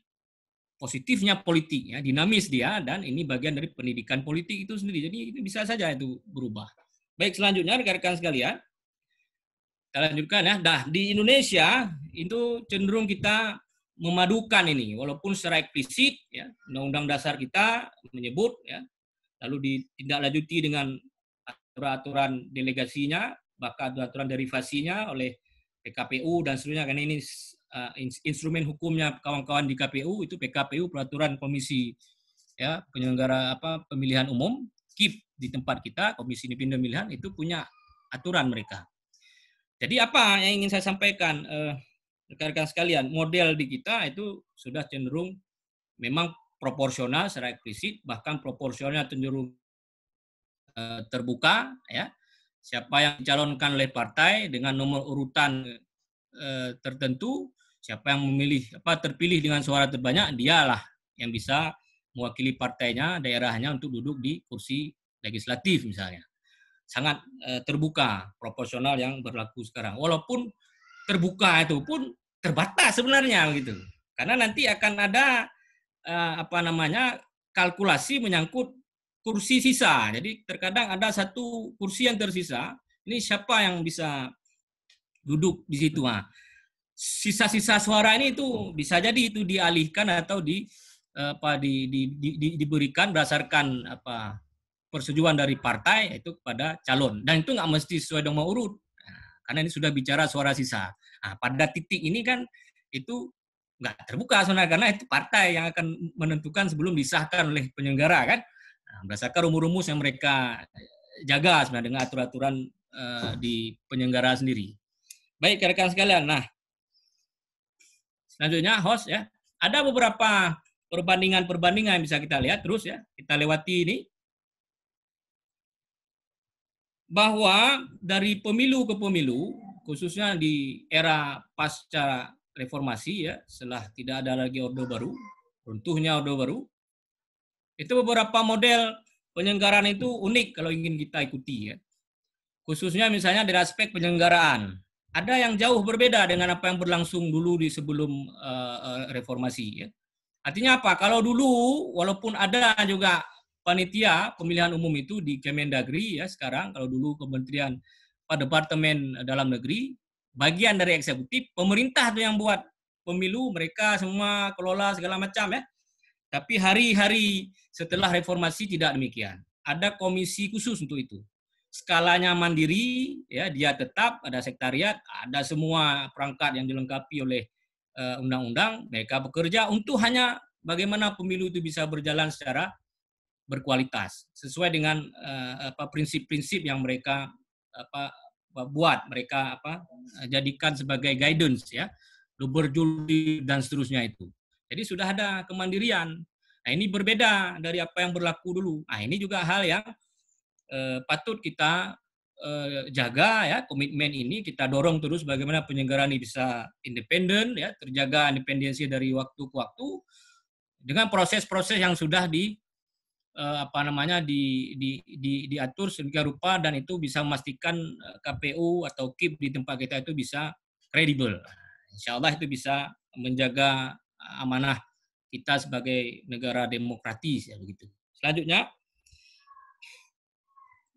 rekan-rekan sekalian, nah model atau sistem pemilihan umum ya, sistem ya bukan model ya. Penyelenggaraan kita itu dilaksanakan oleh satu institusi yang berketetapan mandiri tadi dan seterusnya itu, yang mereka mendapati amanah ini kewenangan langsung berdasarkan Undang-Undang Dasar. Jadi hanapak dawa. Hanapak dawa bahwa KIP ini bagian dari pelaksana pemilu segala macam. Ya itu memang ya istilahnya original power yang memang melekat pada mereka. Konstitusi kita memberikan itu. Maka ini yang berjalan dari waktu ke waktu yang tentunya kita semua harus memberi perhatian ya, terhadap posisi mereka. Apa salah satu bentuknya? Ya, kita pada saat pemilu juga tertarik untuk memilih, datang ke TPS, ya, ambil kertas suara, kita coblos dan seterusnya. Karena apa? Kita percaya pada lembaga kita. Itu yang terpenting modalnya. Nah, jadi semangat ini sudah cukup baik ya, dirumuskan dalam norma-norma hukum positif kita dimulai Undang-Undang Dasar itu. Tinggal lagi tantangannya di lapangan ya. Kita sebagai pemilih pemuda nih, anak-anak muda itu bagaimana menempatkan lembaga-lembaga ini. Dan kita tahu bahwa dalam perkembangan terakhir, kalau KPU atau KIP di tempat kita ini sudah lama mereka tetap ya begitu, menjawab tantangan Undang-Undang Dasar ini, normanya memang dibangun mereka harus tetap mandiri sudah lama, sejak ada KPU sudah seperti itu ya, KIP sudah seperti itu. Tapi dulu pengawasannya tidak demikian. Hari-hari belakangan ini dengan Undang-Undang Nomor 7 tahun 2017 yang tadi tempat saya singgung di awal sebagai landasan hukum kepemiluan kita sekarang, jadi belum ada yang lain, itu yang terbaru ya. Itu Bawaslu pun sudah sejajar. Hari ini yang mengawasi pemilu ini itu ada Bawaslu, rekan sekalian, di level nasional. Di Aceh karena ada kekhususan begitu, ada dari pembedaan dari sisi nomenklatur, penyebutan nama institusinya dan sedikit kewenangan itu kita sebut panwasli. Ya. Ini juga sudah menjadi lembaga yang tetap, yang mandiri ya. Dan walaupun agak terlambat tapi ya sesuatu modernisasi kelembagaan pemilu yang patut kita juga apresiasi apa yang bisa dicapai oleh negara kita sekarang ya. Rekan sekalian lanjut ya. Walaupun terkesan banyak slide tapi saya akan singkat-singkat ya. Nah, untuk apa mereka? Baik ada KIP di Banda Aceh kita ini, ada Panwasli Kota Banda Aceh ya. Miniaturnya di skala nasional ada KPU, ada Bawaslu. Untuk apa? Untuk bagaimana mereka bekerja untuk memastikan persoalan-persoalan kepemiluan seperti yang ada di tayangan rekan-rekan ini, ya, menyangkut dengan akurasi daftar pemilih, ya, jenis, logistik, macam-macam ini semua itu bisa diminimalisir tingkat gangguan dan potensinya untuk bisa mereduksi kualitas demokrasi di negara kita. Itu tujuannya. Ya, maka kita lihat bagaimana perjuangan setiap kali pemilu diselenggarakan, ada penyelenggara di level KPPS itu harus menyeberangi sungai, itu ancaman nyawa itu. Ada daerah terpencil yang belum ada jembatan, harus menyeberangi sungai, naik raket segala macam, ujian lagi nyawa gimana? Untung tanya di Aceh yang lagi kejadian Aceh Utara, Aceh Timur, banjir itu nggak ada pilkada kita. Coba pilkada ini seperti kemarin ini serentak di daerah lain selain Aceh, kan kamu musibah. Nah, begitu tantangan penyelenggara kita. Jadi bukan mudah. Nah, apa yang mereka kerjakan itu secara positif, ya, kita harus qanaah nih, ya, harus positif thinking ini untuk dalam rangka menjaga semua potensi permasalahan ini bisa diminimalisir. Menyudah pegah gaduh kayaknya sulit, ya, Bu Moderator, ya. Agak sulit kalau bilang gaduh, tapi karena manusianya nah saja diakai. Tapi meminimalisir itu sehingga kualitas demokrasi bisa terjaga lah dari waktu-waktu, minimal stabil. Oke. Selanjutnya, rekan sekalian, terlepas dari kita sudah bicara sistem, ya, terlepas kita sudah bicara penyelenggaranya, nah, kita juga perlu melihat bagaimana menyangkut sistem kepartaian, ya, yang melengkapi atau mengisi proses-proses pemilu itu kan partai politik, ya, sebagai bagian dari siklus demokrasi dan pilar-pilar demokrasi kita. Ya, pemilu itu salah satu instrumennya, ya. Partai politik itu pilar dalam keberadaan sebagai infrastruktur politik. Nah, informasinya yang bisa saya bagi, rekan-rekan sekalian, sejak merdeka kita sudah konsisten menerapkan model multipartai. Oh, kenapa Pak multipartai? Tadi sudah disinggung sama Pak Komisioner, Pak Yusri, ada model di Cina, ada model Korea Utara, beberapa negara komunis, yang bisa dipastikan itu tidak mengambil konsep seperti kita ini. Negara komunis, totaliter, dalam segala hal, masuk partai, cuma ada satu partai. Partai Komunis, Cina misalnya PKT, ya begitu. Itu model mereka. Tapi di kita sejak merdeka karena majemuknya kita, ya heterogenitasnya kita memang hanya patula, memang harus dengan model bukan no single party, tapi itu multi party. Jadi memang multi partai. Bahwa modifikasinya 3 partai Pak, pokoknya itu kan lebih dari 1 sudah banyak juga. Walaupun ini dalam sejarahnya itu bisa kita lihat. Ya, rekan-rekan sekalian, tidak murni begitu, ya. Ada sejarah pernah diagregasi pada 3 partai saja, ya, di masa Orde Baru, ya. Itu juga menjawab kebutuhan multipartai ini, karena kita tidak bergeser dari sistem partai seperti ini. Tapi di era-era sebelumnya itu ruang ini dibuka seluas-luasnya. Masa Orde Lama, ya pernah itu muncul partai sampai 70 itu, ya. Lalu ikut pemilu 55, ini juga sejarah lah begitu, saya highlight juga, di mana beberapa the big five pemenang pemilu di saat itu unik-unik, ya. Jadi ada Masyumi, PNI, PKI, ya, sampai dengan PSII, NU, ini jadi the big five pemenang pemilu 55 yang konon itu juga pemilu paling demokratis dalam sejarah Republik ini. Itu juga karena model kontestasi partai juga banyak, ya, menjawab kebutuhan multipartai. Ini ada ilustrasinya rekan-rekan sekalian, ya. Saya tidak menekankan lebih detail karena akan makan waktu. Prinsipnya bahwa model sistem partai yang kita gunakan untuk bagaimana pemilu itu bisa berlangsung, berjalan, orang-orangnya bisa diisi, itu dengan sistem partai multipartai ini yang kita pilih di tempat kita. Dan itu memang belum ada konklusi untuk disederhanakan menjadi 2 partai saja, kayaknya itu akan sulit karena itu agak tidak balance, ya, tidak sesuai dengan tradisi politik dan juga kultur masyarakat kita memang sangat majemuk dari banyak hal. Saya kira itu, ya, tantangannya itu ke depan akan sulit. Multipartai ini pasti akan stabil ya. Baik, rekan sekalian. Nah, partai politik yang tadi itu diikat dengan sistem segala macam itu, sistem pemilu, sistem partai, ya. Nah, itu punya fungsi yang saya singgung tadi. Minimal ke 6 fungsi ini harus mereka jalankan secara simultan, secara berkesinambungan, nggak terputus. Wajib sebenarnya hukumnya ini. Maka kami kajian-kajian di Fakultas Hukum ini seperti Bu Laila dulu atau kawan-kawan yang lain yang pernah di hukum ya, juga sekarang anak-anak kami ini rekan-rekan muda yang sedang ikut acara ini, itu kami terbiasa ayo buat judul-judul skripsi itu yang kaitannya tentang fungsi-fungsi partai politik. Itu harus terus didorong. Kami membuka ruang itu kalau di Fakultas Hukum, walaupun dengan tinjauan analisis hukum yang konkret, ya begitu, tidak secara politik ansih, ya begitu. Tapi prinsipnya ini yang akan kita lihat, bagaimana partai-partai itu bisa menjalankan fungsi-fungsinya, apakah efektif, atau pada akhirnya fungsi-fungsi ini, ya itu tadi udah diambil alih, udah jadi kerjanya penyelenggara. Nah, sebenarnya ini kurang strategis. Tapi ya tidak salah, cuma menjadi catatan ya, kelam lah kalau pada akhirnya yang kentara sekali terlihat mensosialisasi pendidikan bagi pemilih itu hanya pada penyelenggara saja, tapi partai politik di memberi ini bukan ya. Ini catatan dalam diskusi kita hari ini dan pendidikan pada rekan-rekan semua. Jadi ada fungsi sosialisasi di partai, fungsi partisipasi dan fungsi rekrutmen dan seterusnya itu. Oke, selanjutnya rekan-rekan sekalian ya, ini hampir kita selesai ya. Yang unik juga dalam bagaimana model pemilu di negara ini, di Aceh dengan kekhususan tadi, tidak hanya KIP yang unik ya, dengan penyebutan nomenklatur namanya yang itu kok berbeda Pak ya dengan KPU itu pernah nama lain nggak ada secara fungsi tupoksi tidak, tapi karena ada di Aceh mereka menjadi berbeda dalam beberapa hal begitu. Nah, nanti itu ke Pak Yusri lah apa menyangkut perbedaan itu. Nah, yang lain yang berbeda yang juga dikawal oleh penyelenggara kita di Aceh ini juga di Banda Aceh oleh KIP itu keberadaan partai lokal.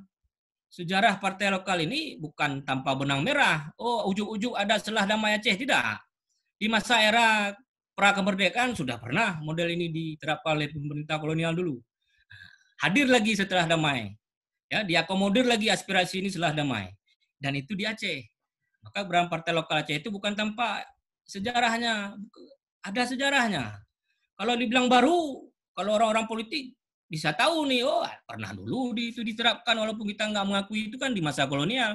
Tapi kan banyak hal yang kita nasionalisasi ya. Ini bagian dari nasionalisasi sistem kepemilikan kita nih kayaknya. Kalau di Aceh itu ada partai lokal. Ini terobosan-terobosan. Bisa jadi daerah lain akan mengikuti wallahualam bagaimana dinamikanya. Tapi itu tadi, dalam politik itu kan banyak hal yang bisa dinegosiasi dan sesuai dengan perkembangan ya. Rekan-rekan sekalian, nah ini sejarah dari Aceh host ya. Nah ini sedikit tambahan ya, mengidentifikasi keberadaan partai-partai lokal tadi. Ini sejarah pada saat pemilu 2009 dulu perdana ya. Saya pun pada posisi ini sedang milih juga, belum terlibat sebagai penyelenggara. Tadi singgung oleh moderator pernah terlibat sebagai penyelenggara dan itu di kepengawasan benar ya, saya pastikan benar. Tapi pada saat ini dulu berlangsung pemilu legislatif perdana pasca damai di 2009 itu, saya masih milih-milih itu. Saya masih milih juga, masih jadi kontestan ya, konstituen ya gitu. Terus kita lewati saja ya, dulu ada 6 partai lokal ya. Sekarang ya sebagaimana kita tahu sama-sama cuma ada 4 partai lokal saja yang ada perwakilan di dewan kita. Ya. Terus saya pikir terus ya, host ke bawah terus. Nah, ini sebentar ilustrasi tentang pemilu 55 tadi ya. Jadi ada istilahnya ada gambaran terang ya tentang bagaimana konsep 55 itu pernah berlangsung pemilu yang konon itu juga sangat demokratis ya. Nah, ini ada the big five, ada 5 partai besar yang pada akhirnya jadi pemenang lah. Ya. Tapi kursinya hampir kursi mayoritas hampir dekat-dekat. Dan konon lagi dari ilustrasi ini ya, PNI dan Masyumi itu membagi kursi sama rata. Walaupun sebenarnya jumlah suara itu lebih banyak ke PNI karena di Jawa, tapi Masyumi merata suaranya di seluruh tanah air pada masa itu. Maka sama-sama mendapatkan kursi yang imbang ya, 57 kursi. Ya. Ini menunjukkan model proporsional tadi yang memang sudah lama, sudah mentradisi dan sangat klasik kita terapkan dari era sejak kemerdekaan. Jadi ada kenyataan seperti ini di tempat kita.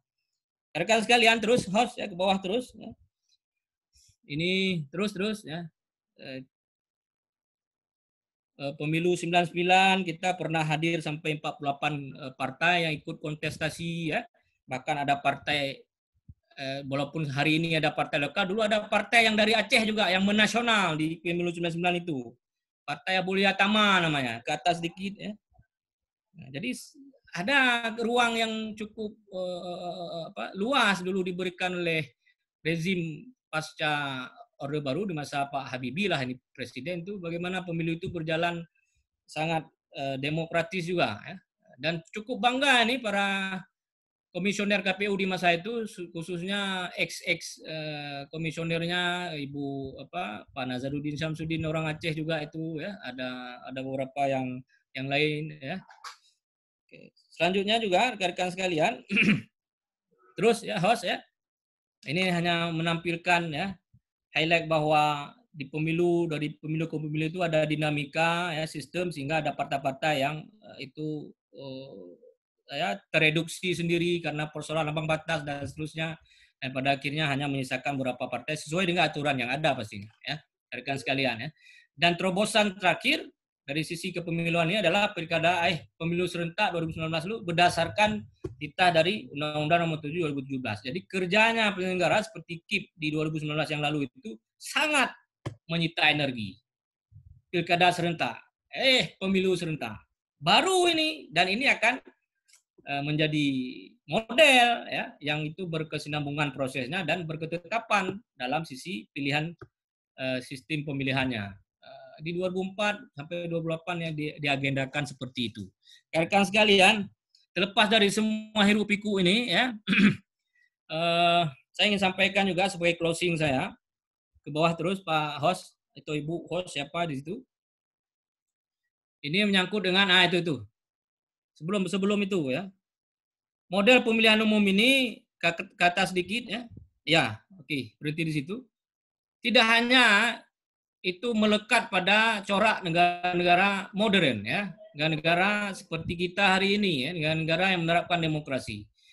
Secara kajian-kajian fikih ya, keislaman segala macam itu juga menemukan bahwa sebenarnya yang namanya model pemilihan, kita menamakan macam sekarang ya, electoral, pemilu dan seterusnya, juga itu berkembang di negara Islam ya, berkembang di konsepsi Madinah Munawarah, karyanya Rasulullah yang mendirikan negara Islam pertama itu. Jadi sebenarnya apa yang diterapkan oleh Islam dengan beberapa model pemilihan baik dari masa Khulafaur Rasyidin dan seterusnya, nah, walaupun kita nggak lihat masa setelah itu karena itu sudah lebih ke monarki absolut ya, tapi prinsipnya ini kenapa ada boleh monarki pada akhirnya, ini dulu pernah ada pemilihan ya, dengan sistem ahlul ahli wal aqdi itu ya, ada keterwakilan orang-orang sangat dipercaya yang memang direkomendasi oleh Rasul sendiri menjadi sahabat untuk bagaimana melanjutkan dakwah Islam ini ya. Itu memang ada dalam model kita, dan itu diberikan ruang seluas-luasnya kepada masyarakat, pada kaum muslimin untuk menentukan mana yang terbaik modelnya. Silakan saya, karena nggak ada harga yang pasti. Hana harga mati bawahnya harus katunyo lulung so tidak. Jadi kalau yang paham ini ya, jadi tidak ada, maka relevan saja negara kita yang mayoritas muslim Indonesia setelah merdeka pun bisa dengan menerima konsep demokrasi ala barat begitu ya.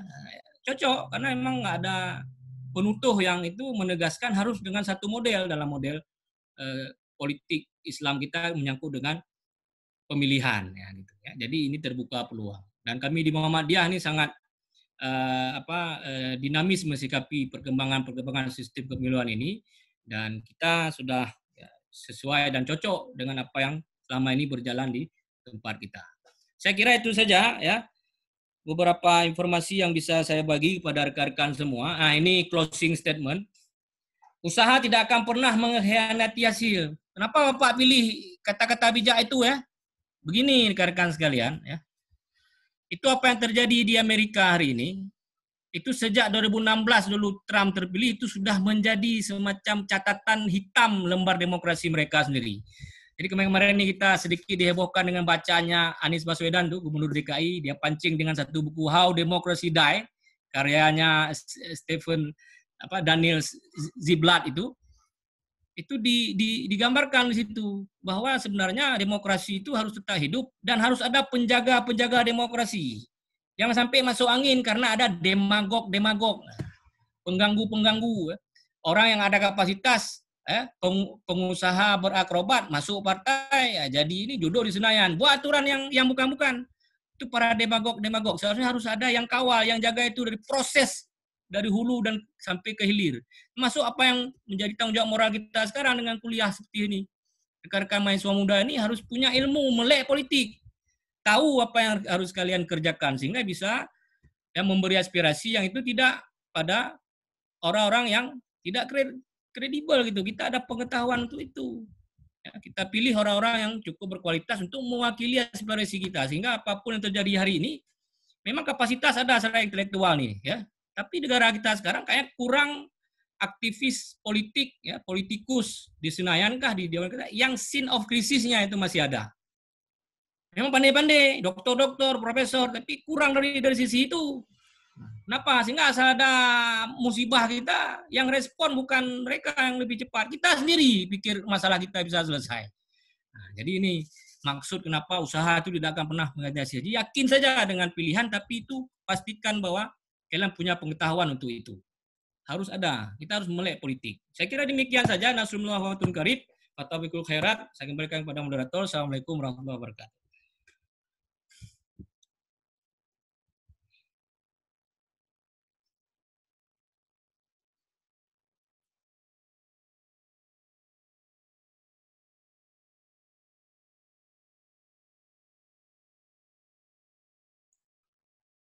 Moderator masih mute itu.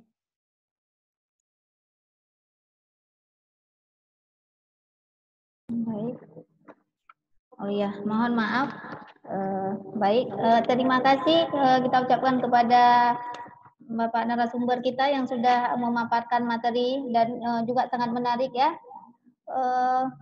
Di mana tadi Pak Haikal sudah menjelaskan secara rinci mengenai aturan pelaksanaan pemilu, kemudian juga sudah memaparkan sistem pemilu di Indonesia dan juga sistem pemilu di dunia yang mana sudah kita ketahui ada sistem distrik, kemudian sistem proporsional dan juga sistem campuran. Jadi masing-masing negara bebas memilih sistem pemilu mana yang akan diterapkan. Dan juga tadi juga sudah dijelaskan pelaksanaan pemilu di Indonesia pasca reformasi yang diselenggarakan oleh KPU, khusus untuk kita Aceh penyebutannya dengan KIP. Kemudian juga ada lembaga Bawaslu yaitu lembaga pengawas, dan untuk Aceh ini juga ada khusus ya disebut dengan Panwasli. Kemudian juga Pak Haikal sudah memaparkan keberadaan partai lokal di Aceh, dan juga partai-partai nasional lainnya dalam pelaksanaan pemilu di Indonesia.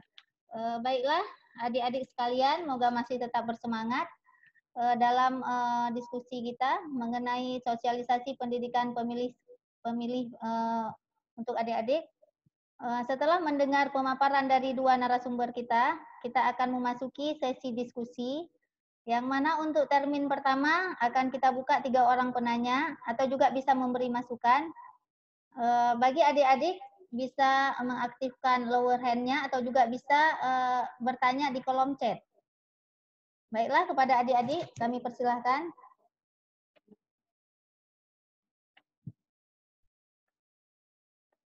Silakan adik-adik, ada yang mau bertanya?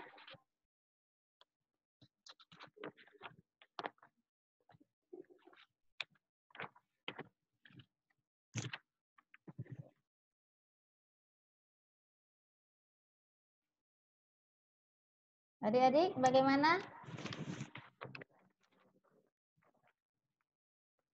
Apa ada yang mau memberi masukan? Juga bisa kita ini untuk diskusi. Sepertinya sudah paham semua itu sepertinya. Ataupun ada yang mau hadiah nggak? Kalau ada yang mau hadiah, coba tunjukkan tangan. Nah, ini juga ada dikasih hadiah dari pemateri kita. Bisa langsung tunjuk tangan. Atau juga bisa bertanya di kolom chat.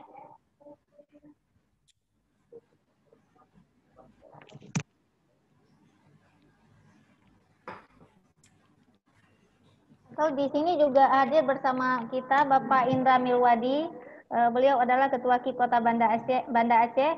Dan untuk sambil kita menunggu adik-adik bertanya, diskusi atau memberi masukan, kami minta kesediaan Pak Indra mungkin akan memberi sedikit pandangan mengenai kegiatan kita ini. Silakan, Pak. Ya baik, terima kasih Bu Laila. Bismillahirrahmanirrahim. Assalamualaikum warahmatullahi wabarakatuh. Waalaikumsalam warahmatullahi Hormati wabarakatuh. para narasumber, ada Pak Yusri, Komisioner KIP Kota, ada Pak Muhammad Haikal Daudi. Ya. Saya nunggu doktornya nih kalau Pak Haikal nih. Mudah-mudahan nggak lama lagi ya. Ini rekan saya juga, rekan kami waktu di Pilkada 2017 ya, Pak Haikal ya. Kemudian yang saya hormati juga moderator dan seluruh staf dan kru yang bertugas di belakang layar, dan yang saya banggakan tentu saja adik-adik rekan-rekan mahasiswa dari Unmuha. Saya mungkin kalau mau disampaikan mungkin ada sedikit saja ya, mungkin ada beberapa hal dan memang menarik dan disentil tadi oleh Pak Haikal. Jadi misalnya beliau sampaikan tadi kenapa melibatkan dosen misalnya. Jadi tujuan kita itu Pak Haikal adalah kita ingin membangun koneksi di kampus-kampus. Jadi ada semacam, kalau istilah intelijennya, ada orang yang kita tanam di sana. Jadi dosen-dosen ini kita berharap untuk ada dosen-dosen yang kemudian menggali persoalan-persoalan demokrasi dan pemilu. Nah, kalau Pak Haikal kan tadi mungkin nggak perlu baca buku lagi, sudah lancar. Tapi kalau dosen-dosen di tempat lain, mungkin mereka kita agak memaksa agar mereka itu belajar tentang pemilu dan kemudian menjadi menjadi central point untuk tempat bertanya mahasiswa-mahasiswa di kampus itu. Jadi kita bangun koneksi-koneksi seperti itu. Nah, kita dapati ternyata beberapa kampus itu dosennya memang pinter-pinter menjelaskan tentang pemilu, tapi ada juga beberapa yang masih belajar, dan kita harap ini terus dilanjutkan, kemudian nanti ini menjadi kontak-kontak kita di sana yang bisa kita bangun juga gitu. Itu yang pertama. Kemudian yang kedua, kok kita kasih materi heran kan kok sistem pemilu kok ke dosen bukan ke komisioner seharusnya gitu. Nah, inilah dia. Kita ingin supaya dosen-dosen ini yang mempelajari itu. Dosen-dosen itu membuka lagi, belajar lagi tentang itu dan kemudian men-share-nya kepada mahasiswanya. Mahasiswa juga ketika bingung, ini kami mau bertanya kemana tentang pemilu. Dia ada focal point di sana. Nah, itu salah satu tujuan kita. Kemudian yang kedua, kenapa kita membahas tentang sistem pemilu? Jadi sistem pemilu ini kan banyak sekali ya. Di samping soal bagaimana sistemnya distrik, kemudian sistem distrik, sistem proporsional, mix dan lain-lain. Tapi sistem pemilu ini sebenarnya luas sekali. Saya lagi baca-baca buku tentang data pemilih misalnya. Jadi di beberapa negara ternyata pemilih itu harus mendaftar. Misalnya di Amerika itu dia sistemnya nggak seperti kita, tersentralistik, aturannya sama. Tapi aturan-aturannya itu kan di negara-negara bagian, Pak Haikal kan. Nah, jadi banyak negara bagian yang menerapkan pemilih itu harus mendaftar dulu, baru dia diberikan hak pilih dan boleh mendaftar pada hari H misalnya. Nah, ini kan termasuk dalam bagian sistem pemilu. Termasuk bagaimana cara memilih misalnya. Pengalaman kita di Indonesia ketika memilih dengan mencontreng misalnya, ternyata banyak suara tidak sah, merubah hasil juga gitu. Kembali kita melakukan mencoblos. Nah, jadi ini banyak hal. Termasuk soal bagaimana misalnya hak memilih. Di kita memilih itu menjadi hak, tapi di Australia memilih itu menjadi kewajiban. Nah, ini kan bagian dari sistem pemilu. Nah, yang kita harapkan itu mahasiswa, orang-orang muda, orang-orang cerdas ya, ini memahami soal-soal ini. Karena ini kan sistem pemilu diterapkan dalam undang-undang. undang-undang itu yang buat itu DPR dan pemerintah. Nah, kita berharap kalau DPR yang buat, pemerintah yang buat, DPR ini yang notabene adalah perwakilan partai-partai politik. Mereka mementingkan kepentingan partai. Nah, kita berharap orang-orang muda kita ini, milenial kita ini, kemudian menjadi pendorong untuk mendorong kepada sistem pemilu yang lebih baik. Kemudian mudah-mudahan mereka juga menjadi pemimpin-pemimpin tadi seperti disampaikan Pak Yusri. Mereka menjadi pimpinan partai politik, mereka menjadi wali kota, menjadi bupati, menjadi presiden.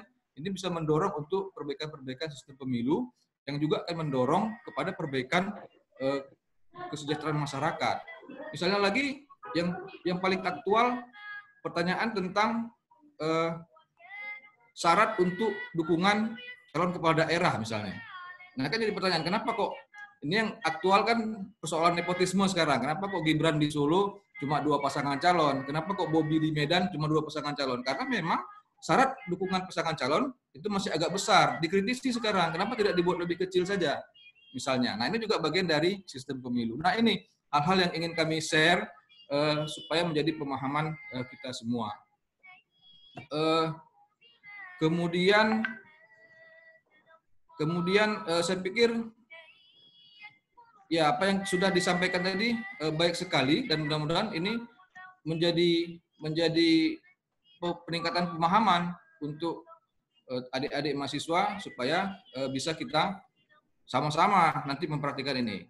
Satu lagi mungkin yang terakhir, saran Pak Haikal tadi menarik sekali. Mungkin ini kami akan diskusikan lagi dengan Pak Yusri, dengan kawan-kawan yang lain. Karena ini juga menjadi bagian dari tanggung jawab partai politik untuk melakukan pendidikan politik. Nanti mungkin kita akan coba juga memberikan skema-skema ini kepada partai politik sehingga mereka bisa dengan mudahnya melakukan pendidikan politik. Coba kita bantu untuk memberikan konsepnya. Mungkin demikian aja yang dari saya, Ibu Lela. Terima kasih banyak. Ini Pak Haikal pun menarik sekali. Saya dengar suaranya aja udah senang nih. Menarik. Tadi kayak disuruh buka video, jadi saya buka video nih. Oh gitu Pak. Baik, Terima kasih ya. Terima kasih. Mohon maaf bila ada kekurangan. Billahi taufik wal hidayah. Assalamualaikum warahmatullahi wabarakatuh. Waalaikumsalam warahmatullahi wabarakatuh. Terima kasih Pak Indra atas penyampaian wawasan atau penambahan materi kita pada hari ini. Dan di sini di kolom chat sudah ada pertanyaan dari Rizka Junita yang mau bertanya mengenai demokrasi memberikan kebebasan dalam pemerintahan kepada rakyat. Tapi jika kebebasan itu sudah kelewatan, apa yang harus dilakukan? Atau apa yang harus dilakukan, Pak? Nah, jadi untuk ini kita minta tanggapan dari Pak Yusri. Silakan Pak, bagaimana pandangan Pak Yusri mengenai kebebasan itu tadi yang sudah kelewatan? Atau mungkin nanti Bapak bisa menanyakan lagi nih maksudnya kelewatan yang bagaimana gitu ya. Baik Pak, kepada Pak Yusri kita persilahkan. Oke, baik. Terima kasih pertanyaan dari Adinda Rizka Junita ya.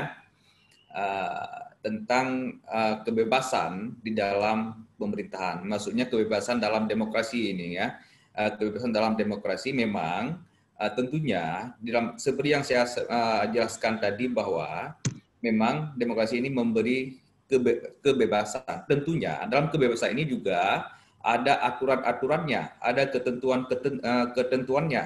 Jadi ada batasan seperti yang saya sebutkan tadi, ada demokrasi, ada terbuka. Misalnya, rakyat bisa menyampaikan secara langsung pandangannya. Rakyat bisa menyampaikan secara langsung suaranya seperti dalam pemilu, seperti di dalam ada menyampaikan demo macam segalanya. Dan itu rakyat bisa menyampaikan langsung pendapatnya seperti itu. Dan juga ada demokrasi perwakilan yang diwakilkan, yang suara rakyat itu diwakilkan oleh parlemen kalau di kita diwakilkan oleh anggota DPR seperti itu.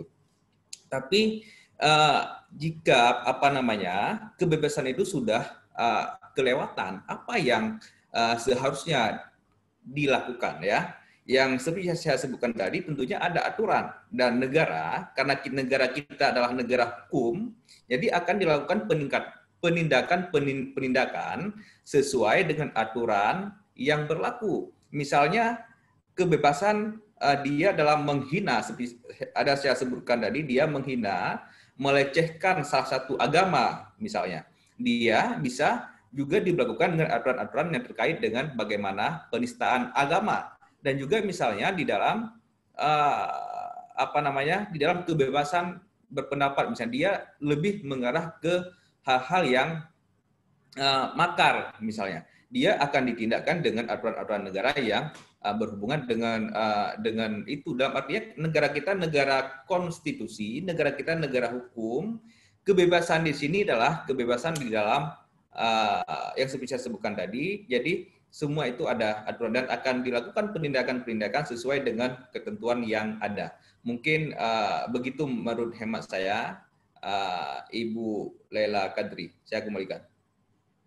Baik Pak, terima kasih Pak Yusri sudah memberi tanggapannya. Kemudian juga kita minta pandangan nih dari Pak Haikal. Pak Haikal. Ya Bu Moderator, saya mendengar. Ya Pak. Baik ya, apa yang disampaikan oleh Pak Yusri, saya menambahkan saja ya. Memang secara idealnya begitu ya. Rekan-rekan sekalian, rekan muda mahasiswa, ada hal yang pada kesempatan saya share secara singkat. Misalnya tadi saya singgung apa tuh yang dibaca oleh si Anies tentang How Democracy Die, karyanya si Daniel Stiblatt dari Harvard itu. Jadi bagaimana mereka mewanti-wanti, jadi semacam adanya kecelakaan sejarah versi mereka ya, hasil penelitian mereka, bahwa keterpilihan Donald Trump di 2016 itu dan pemilu hari ini konon ya, kayaknya sudah bisa dipastikan dia tidak menang lagi begitu, tapi Joe Biden yang akan menduduki White House itu dulunya juga karena para penjaga demokrasi ini ya, baik itu di sisi partainya ya, partai-partai yang ada di Amerika, kalau mereka ada model dua partai saja, Demokrat dan Republik, para politisi yang segala macam itu ya, para anggota Kongresnya sudah memberi ruang ya. Jadi kebebasan di awalnya itu yang cukup konservatif kalau dari kalangan Republik, tapi satu sisi oleh Demokrat ini agak liberal, tapi warna-warna United States dalam konstitusi mereka yang itu menjaga tradisi kebebasan berpolitik di mereka itu yang harus pada orang-orang figur-figur yang kompatibel ya, yang bermutu, memang concern di bidang politik, sudah ada kontribusi dia terhadap pembangunan sistem politik di mereka. Itu tidak terlihat pada apa yang terjadi terhadap Trump di 2016 yang lalu. Dia hanya pengusaha, ya, tidak pernah ada agenda yang itu bisa merepresentasikan dia dulu pernah berjuang untuk sesuatu yang itu punya kontribusi banyak bagi masyarakat Amerika. Jadi tidak jelas agenda-agenda itu, ya. Politik yang nuansanya itu keberpihakan kepada kaum minoritas biasanya atau apalah begitu, dalam rangka mewarnai sistem demokrasi mereka, tidak ada. Si Trump itu pengusaha, ya, seorang artis juga ya. Jadi mereka sudah mulai tidak lagi hidup dengan nilai-nilai itu. Nah, maka itulah hasilnya dan sekarang mereka sudah koreksi. Jadi kebebasan dalam makna sebagaimana ditanyakan oleh Adinda kami tadi, saya pikir itu tadi, semoga ini tidak dalam pemahaman kita bisa terjebak dalam posisi yang sama ya. Bahkan kalaupun itu harus terjadi dengan sistem pemilu yang berlangsung di tempat kita, yang sistemnya dari waktu ke waktu terus ada perbaikan-perbaikan, ya kita bolehlah ya mengevaluasi ya sosok-sosok figur-figur yang bisa mewakili aspirasi kita di legislatif misalnya ya. Kita bisa melihat itu sejauh mana kontribusi mereka. Kalau nggak ada ya mendingan ya siapa yang paling bisa menjawab tantangan dari kita selaku pemilih ini, selaku konstituen ya, yang bisa mewakili aspirasi kita. Begitu caranya. Di pemilu ke depan kita nggak memilih lagi, kita menghukum mereka dengan cara kita. Tapi prinsipnya pemilu ini itu sebagai sistem yang harus kita ikuti, kita tidak harus kita kawal lah begitu ya, kita terlibat di dalamnya. Jangan sebaliknya. Karena dengan bersikap pesimis apalagi apatis, pasti akan terjadi seperti yang juga terjadi di tempat mereka di Amerika, sebagaimana saya contohkan dengan seorang Donald Trump tadi. itu sempat bebas. Saya pikir Amerika kan bebas sekali, sah-sah saja model ketepian Trump itu. Tapi pada akhirnya ada catatan-catatan yang itu sangat mereka wanti-wanti, dan pada akhirnya dengan salah satu buku itu bisa menjawab bagaimana sebenarnya suasana kebatinan publik Amerika pasca Trump terpilih dan apa yang berlaku selama dia memerintah. Juga tidak bebas-bebas juga. Kalaupun ada terjadi, mereka akan evaluasi seperti yang terjadi di Pilpres sekarang. Kalau kita juga harusnya seperti itu. Harusnya seperti itu. Jadi saya kira demikian pandangan saya, Bu Moderator. Semoga ada disimpulkan sendirilah itu oleh anak-anak. Terima kasih Pak Haikal sudah memberi pendapatnya. Kemudian kita lihat ini ada pertanyaan dari adik kita Dian Rahayu. Ini mungkin sangat bagus di mana posisi adik-adik sekarang bersatu sebagai mahasiswa ya, dan tentu akan berpikir nanti ke depannya pada saat pemilu dengan posisi berada di daerah belajar di mana di mahasiswa yaitu di kampus dengan kondisinya tidak sesuai dengan domisili. Jadi apakah memang tidak ada jalan untuk mengikuti pemilu?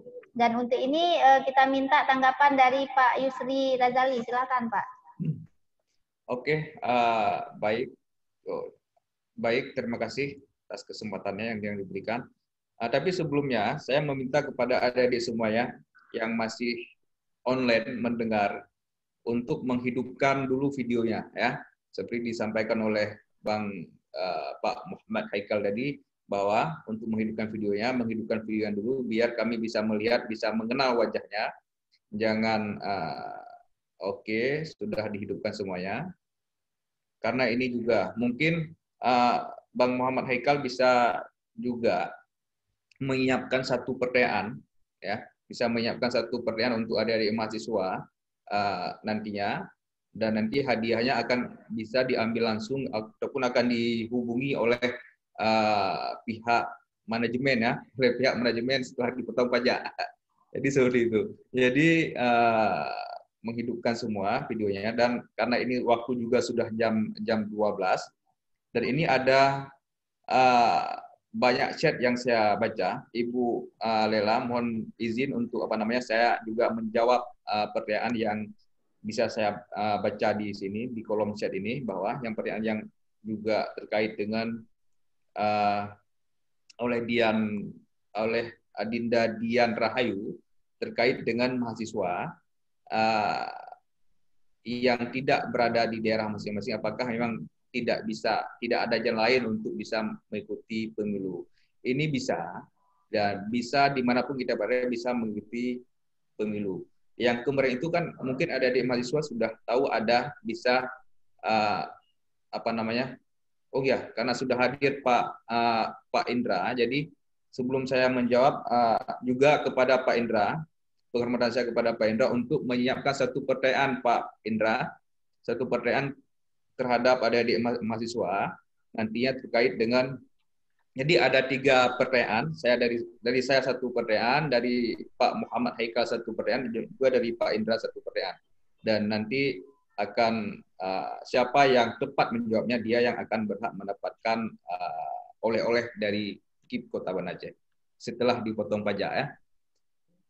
Jadi Adinda Dian Rahayu dan teman-teman semuanya boleh melakukan memilih meskipun tidak sesuai, tidak berada di domisilinya. Misalnya ada yang dari Medan, dia sedang melaksanakan kuliah, sedang mengikuti kuliah di Banda Aceh, tapi dia hanya bisa memilih hanya untuk calon presiden. Dia tidak bisa memilih untuk calon DPRA, misalnya dia pun DPRD, dia tidak bisa memilih untuk DPR RI karena berbeda provinsi. Dia hanya bisa memilih hanya satu presiden, dengan catatan dia pun sudah mengurus surat pindah memilih seperti itu. Jika misalnya berada masih di dalam satu provinsi, misalnya provinsi Aceh misalnya dapil 1, jadi Banda Aceh ke Aceh Besar dan sebagainya, dia bisa memilih caleg ataupun DPR, DPR RI, DPR A dan DPRK yang masih di dalam satu dapil, tapi jika dia sudah memilih ke dapil lain, dia tidak berhak memilih di dapil yang bersangkutan. Mungkin terkait ini juga adik-adik bisa melihat nanti bagaimana aturan dalam pindah memilihnya. Selanjutnya juga ada pertanyaan dari Alfian ya, dari Alfiatur Rahmi ya, dari Fakultas Kesehatan Masyarakat. Saya ingin bertanya, menyambut Pilkada 2020 nanti apakah sudah ada aturan yang mengatur pelaksanaan kampanye di tengah pandemi? Ini mungkin Adinda Alfiatur Rahmi ini sebenarnya Adinda yang milenial harus gencar, yang seperti saya sampaikan tadi harus cepat dalam mendapatkan informasi. Pilkada 2020 ini bukan lagi masalah kampanye Adinda, ini sudah lewat ya. Kemarin hari pencoblosan. Ini kemarin tanggal tanggal 9 hari pencoblosan Pilkada, dan hari ini sedang dilakukan penghitungan dan rekap mungkin di tingkat kecamatan dan sebagainya. Dan tentunya dalam Pilkada itu juga ada aturan-aturan terkait dengan pandemi, terkait dengan COVID seperti itu. Dan bahkan menurut pernyataan dari Kementerian Dalam Negeri itu sekitar 95% TPS yang ada di seluruh Indonesia itu menerapkan protokol kesehatan. Jadi sudah ada aturannya, kampanye juga sudah ada aturan terkait dengan COVID, meskipun di Aceh tidak dilaksanakan pada pilkada pada tahun 2020. Selanjutnya juga ada pertanyaan dari Mulia Robi Manurung ya, Mulia Robi Manurung. Salah satu bagian dari demokrasi adalah kebebasan mendiri partai politik. Terkait di Aceh, bagaimana pengaturan persyaratan KIP dalam mendirikan partai politik di Aceh? Dan tentunya ini ada aturan-aturan yang sangat ada aturan-aturan yang tersendiri. Lahirnya partai politik lokal di Aceh tidak terlepas dari perdamaian antara RI dengan GAM pada tahun 2015 lalu di Helsinki. Dan juga ada dalam undang-undang pemerintahan Aceh, dalam undang-undang nomor 11 tentang pemerintahan Aceh. Dan juga ada di dalam PP ataupun peraturan pemerintah Republik Indonesia nomor 20 tahun 2017 tentang partai politik lokal di Aceh. Mungkin Adinda nanti bisa melihat bagaimana mekanisme aturan-aturan mendirikan partai politik lokal yang ada di Aceh. Misalnya berkantor pusat di ibu kota provinsi, dan juga misalnya harus ada keterwakilan 50% dari pengurus dari setiap kabupaten kota yang ada di Aceh. Misalnya lagi ada 25% keterwakilan pengurus di tingkat kecamatan di setiap kabupaten kota yang ada di Aceh. Dan tentunya ada aturan-aturan teknis lainnya terkait bagaimana tata cara mendirikan partai politik lokal yang ada di Aceh. Mungkin ini yang ada pandangan dari saya. Ada pandangan dari saya terkait dengan mungkin juga nanti ada bisa ditambahkan oleh oleh Ketua KIP Kota Aceh dan juga oleh Bang Haikal Daudi yang terkait dengan pandangan-pandangannya terkait pertanyaan-pertanyaan ini. Mungkin mengingatkan waktu Ibu Lela Kadri, mengingatkan waktu yang sudah sangat menjelang siang, menjelang zuhur. Jadi saya langsung saja memberikan pertanyaan, ya, memberikan pertanyaan kepada adik-adik mahasiswa. Kalau adik-adik mahasiswa, teman-teman mahasiswa semuanya tadi mendengar dengan baik pemaparan materi dari Bapak Muhammad Haikal Daudi, itu pasti bisa menjawab pertanyaan saya. Pasti bisa menjawab pertanyaan saya karena saya mengambil juga dari materi-materi yang disampaikan oleh Bang Muhammad Haikal Daudi. Jadi yang bisa menanyakan harus menjawab secara langsung ya, tidak melalui kolom chat.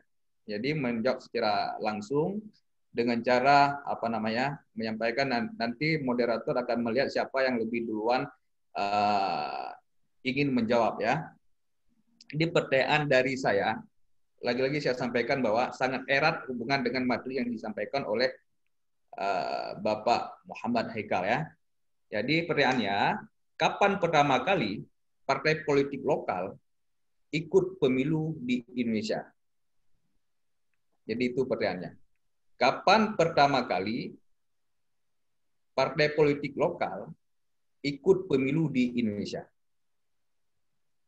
Yang ingin menjawab silahkan menghidupkan menghidupkan audionya. Bagaimana adik-adik? Ada yang masih ingat? Tahun 2007, Bu. 2007 nih Pak Yusri, gimana kira-kira? Ya 2007 belum tepat ya. Ya, belum tepat. Adik-adik yang lain? Belum tepat 2007 ya. Yang lain siapa?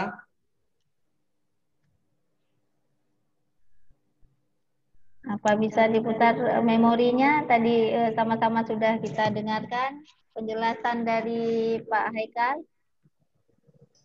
2004, Bu. 2004, Hayatul Mutmainnah. Belum tepat juga ya. Belum, Mak. Yang lain?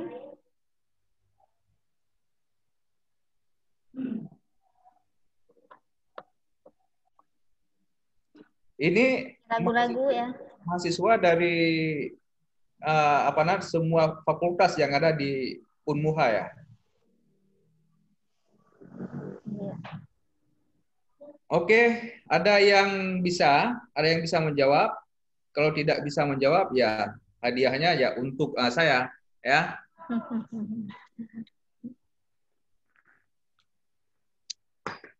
1946, Pak. Apa? 1946. Ah. 1946. 19? 46. Belum tepat ya. 1955, Pak. Belum. Ya. Siapa yang jawab barusan? Dian Rahayu, Dian Rahayu. Dian Rahayu. Berapa Dian? Tahun? Tahun 1955, Pak. Oke, pemilu pertama Indonesia kapan dilaksanakan? Dian. Tahun 1955, Pak. Oke. Jadi 1955. Jadi memang banyak yang menganggap bahwa partai politik lokal ini pertama kali diberlakukan di Aceh ya. Padahal jauh sebelum itu tadi ada disinggung oleh Pak Muhammad Haikal di awal-awal kemerdekaan juga ada partai politik lokal, ada partai politik Sunda, ada partai politik ini, tapi mereka juga bisa mewakilkan wakil-wakilnya ke parlemen seperti itu. Jadi benar sekali pertama kali partai politik lokal diberlakukan di Indonesia itu pada pemilu pertama Indonesia itu pada tahun 1955 ya, mungkin seperti itu. Dan kalau di Aceh ya pada setelah damai ini saya tidak menanyakan di Aceh tapi menanyakan di Indonesia secara luas itu pada pemilu yang pertama seperti itu. Mungkin Ibu Lela cukup ini dari saya ya. Cukup ini dari saya akhiri billahi fi sabilil haq. Wassalamualaikum warahmatullahi wabarakatuh. Waalaikumsalam warahmatullahi wabarakatuh. Terima kasih Pak Isri yang sudah memberi tanggapannya terhadap pertanyaan adik-adik tadi dan juga sudah langsung memilih dan memberi hadiah nantinya ya kepada adik-adik kita yang sudah bisa menjawab pertanyaan dari Pak Yusri. Dan selanjutnya kita mintakan tambahan mungkin ya terkait pertanyaan-pertanyaan adik-adik tadi. Kita mintakan Pak Haikal sekaligus juga langsung mengajukan pertanyaan untuk adik-adik kita. Dan untuk Pak Haikal, kita persilakan Pak. Ya, terima kasih Bu Laila, moderator. Untuk pertanyaan, mungkin saya nggak menimpali lagi karena sudah dijawab dan mungkin secara strategis memang itu Pak Yusri tadi sudah mewakili KIP untuk menjawab ya. Kecuali ada tambahan dari Pak Ketua langsung itu, Pak Indra yang sedang memonitor kita juga. Nah, saya mungkin langsung bagian atau apa hak saya ini yang sudah disampaikan oleh Pak Yusri tadi untuk membagi door prize hadiah, walaupun itu KIP yang punya barang, saya nggak ada, nggak tahu mau kasih apa juga nih. Tapi prinsipnya memfasilitasi saja ya. Siap-siap nih semua rekan-rekan sudah berhadir ya, ada yang sudah senyum-senyum ya. Jadi supaya jangan terjebak dengan soalan saya. Tadi kan kalau Pak Yusri sudah menanyakan soal yang cukup tematik dari bahan saya nggak dari situ soal saya.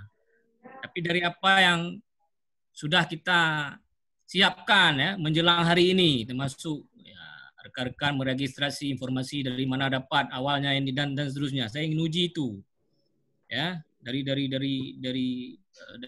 informasi itu. Nah, soal saya singkat padat, tapi dua hal yang harus dijawab dan dipastikan benar. Yang pertama, apa kepanjangan ya dari KIP itu? KIP itu apa kepanjangannya satu? Plus kedua, siapakah narasumber kita yang mewakili dari KIP Kota Banda Aceh tadi? Nah, dua hal itu coba. Siapa? Ya, silakan adik-adik. Yang menyanyi Hanji Kakehana dong Boga. KIP adalah singkatan dari Komisi Pemilih Independen. Dua orang dari KIP yaitu Bapak Yusri Razali dengan Bu Laila Kadri. Baik, ini yang jawab Hayatun. Ya. Ini mahasiswa fakultas mana? Hukum, Pak. Hukum pula lagi. Setengah betul itu. Setengah, Pak. Pertama jawaban tuh nama narasumber kita satu lagi Pak Yusri sudah lengkap benar. Tapi hadiah ini apa bisa dibagi setengah Pak Yusri? Karena yang KIP-nya ini kurang tepat dia jawab. Setengah nih kayaknya, setengah kita berikan. Saya nggak mungkin monopoli ini satu soal cuma bercabang soalnya. Ayo lengkapi, saya bantulah si Hayatun ini udah menarik. Apa kepanjangan dari KIP Hayatun, bukan KPI lain itu memang dekat-dekat ya, tapi untung nggak dekat kantor orang ini. Kalau dekat kantor bisa salah itu semua calon yang waktu memajukan diri. Silakan Hayatun apa? Masih Hayatun ini. Komisi Independen Pemilih, Pak. Ya betul, kaji cok hadiahnya long pulang Bapak Yusri itu ya. Dan Laila itu ya. Untuk Hayatun satu hadiah dari saya. Terima kasih. Terima kasih semua Pak Yusri, Bu Laila, Pak Indra ya. Dari saya demikian ya. Ya mungkin tadi karena terburu-buru Pak Eka ya, makanya agak sedikit ada kesalahan penyebutan singkatannya ya. Nggak ada masalah, mudah-mudahan nanti ke depannya bisa diingat. Karena ke depan kita juga akan terus berhubungan dengan Komisi Independen Pemilihan di saat akan ada pelaksanaan pemilu. Baiklah, ini ada sesi yang pertanyaan ketiga ini kita mintakan Pak Indra mungkin sudah menyiapkan pertanyaannya. Ya baik, pertanyaan saya, ini pertanyaannya gampang nih. Pemilu legislatif 2019 itu kan jatuh pada tanggal 17 April 2019 kemarin. Ini kan semua sudah ikut pemilu kemarin, saya perkirakan. Itu jatuh pada hari apa? Siapa yang bisa jawab?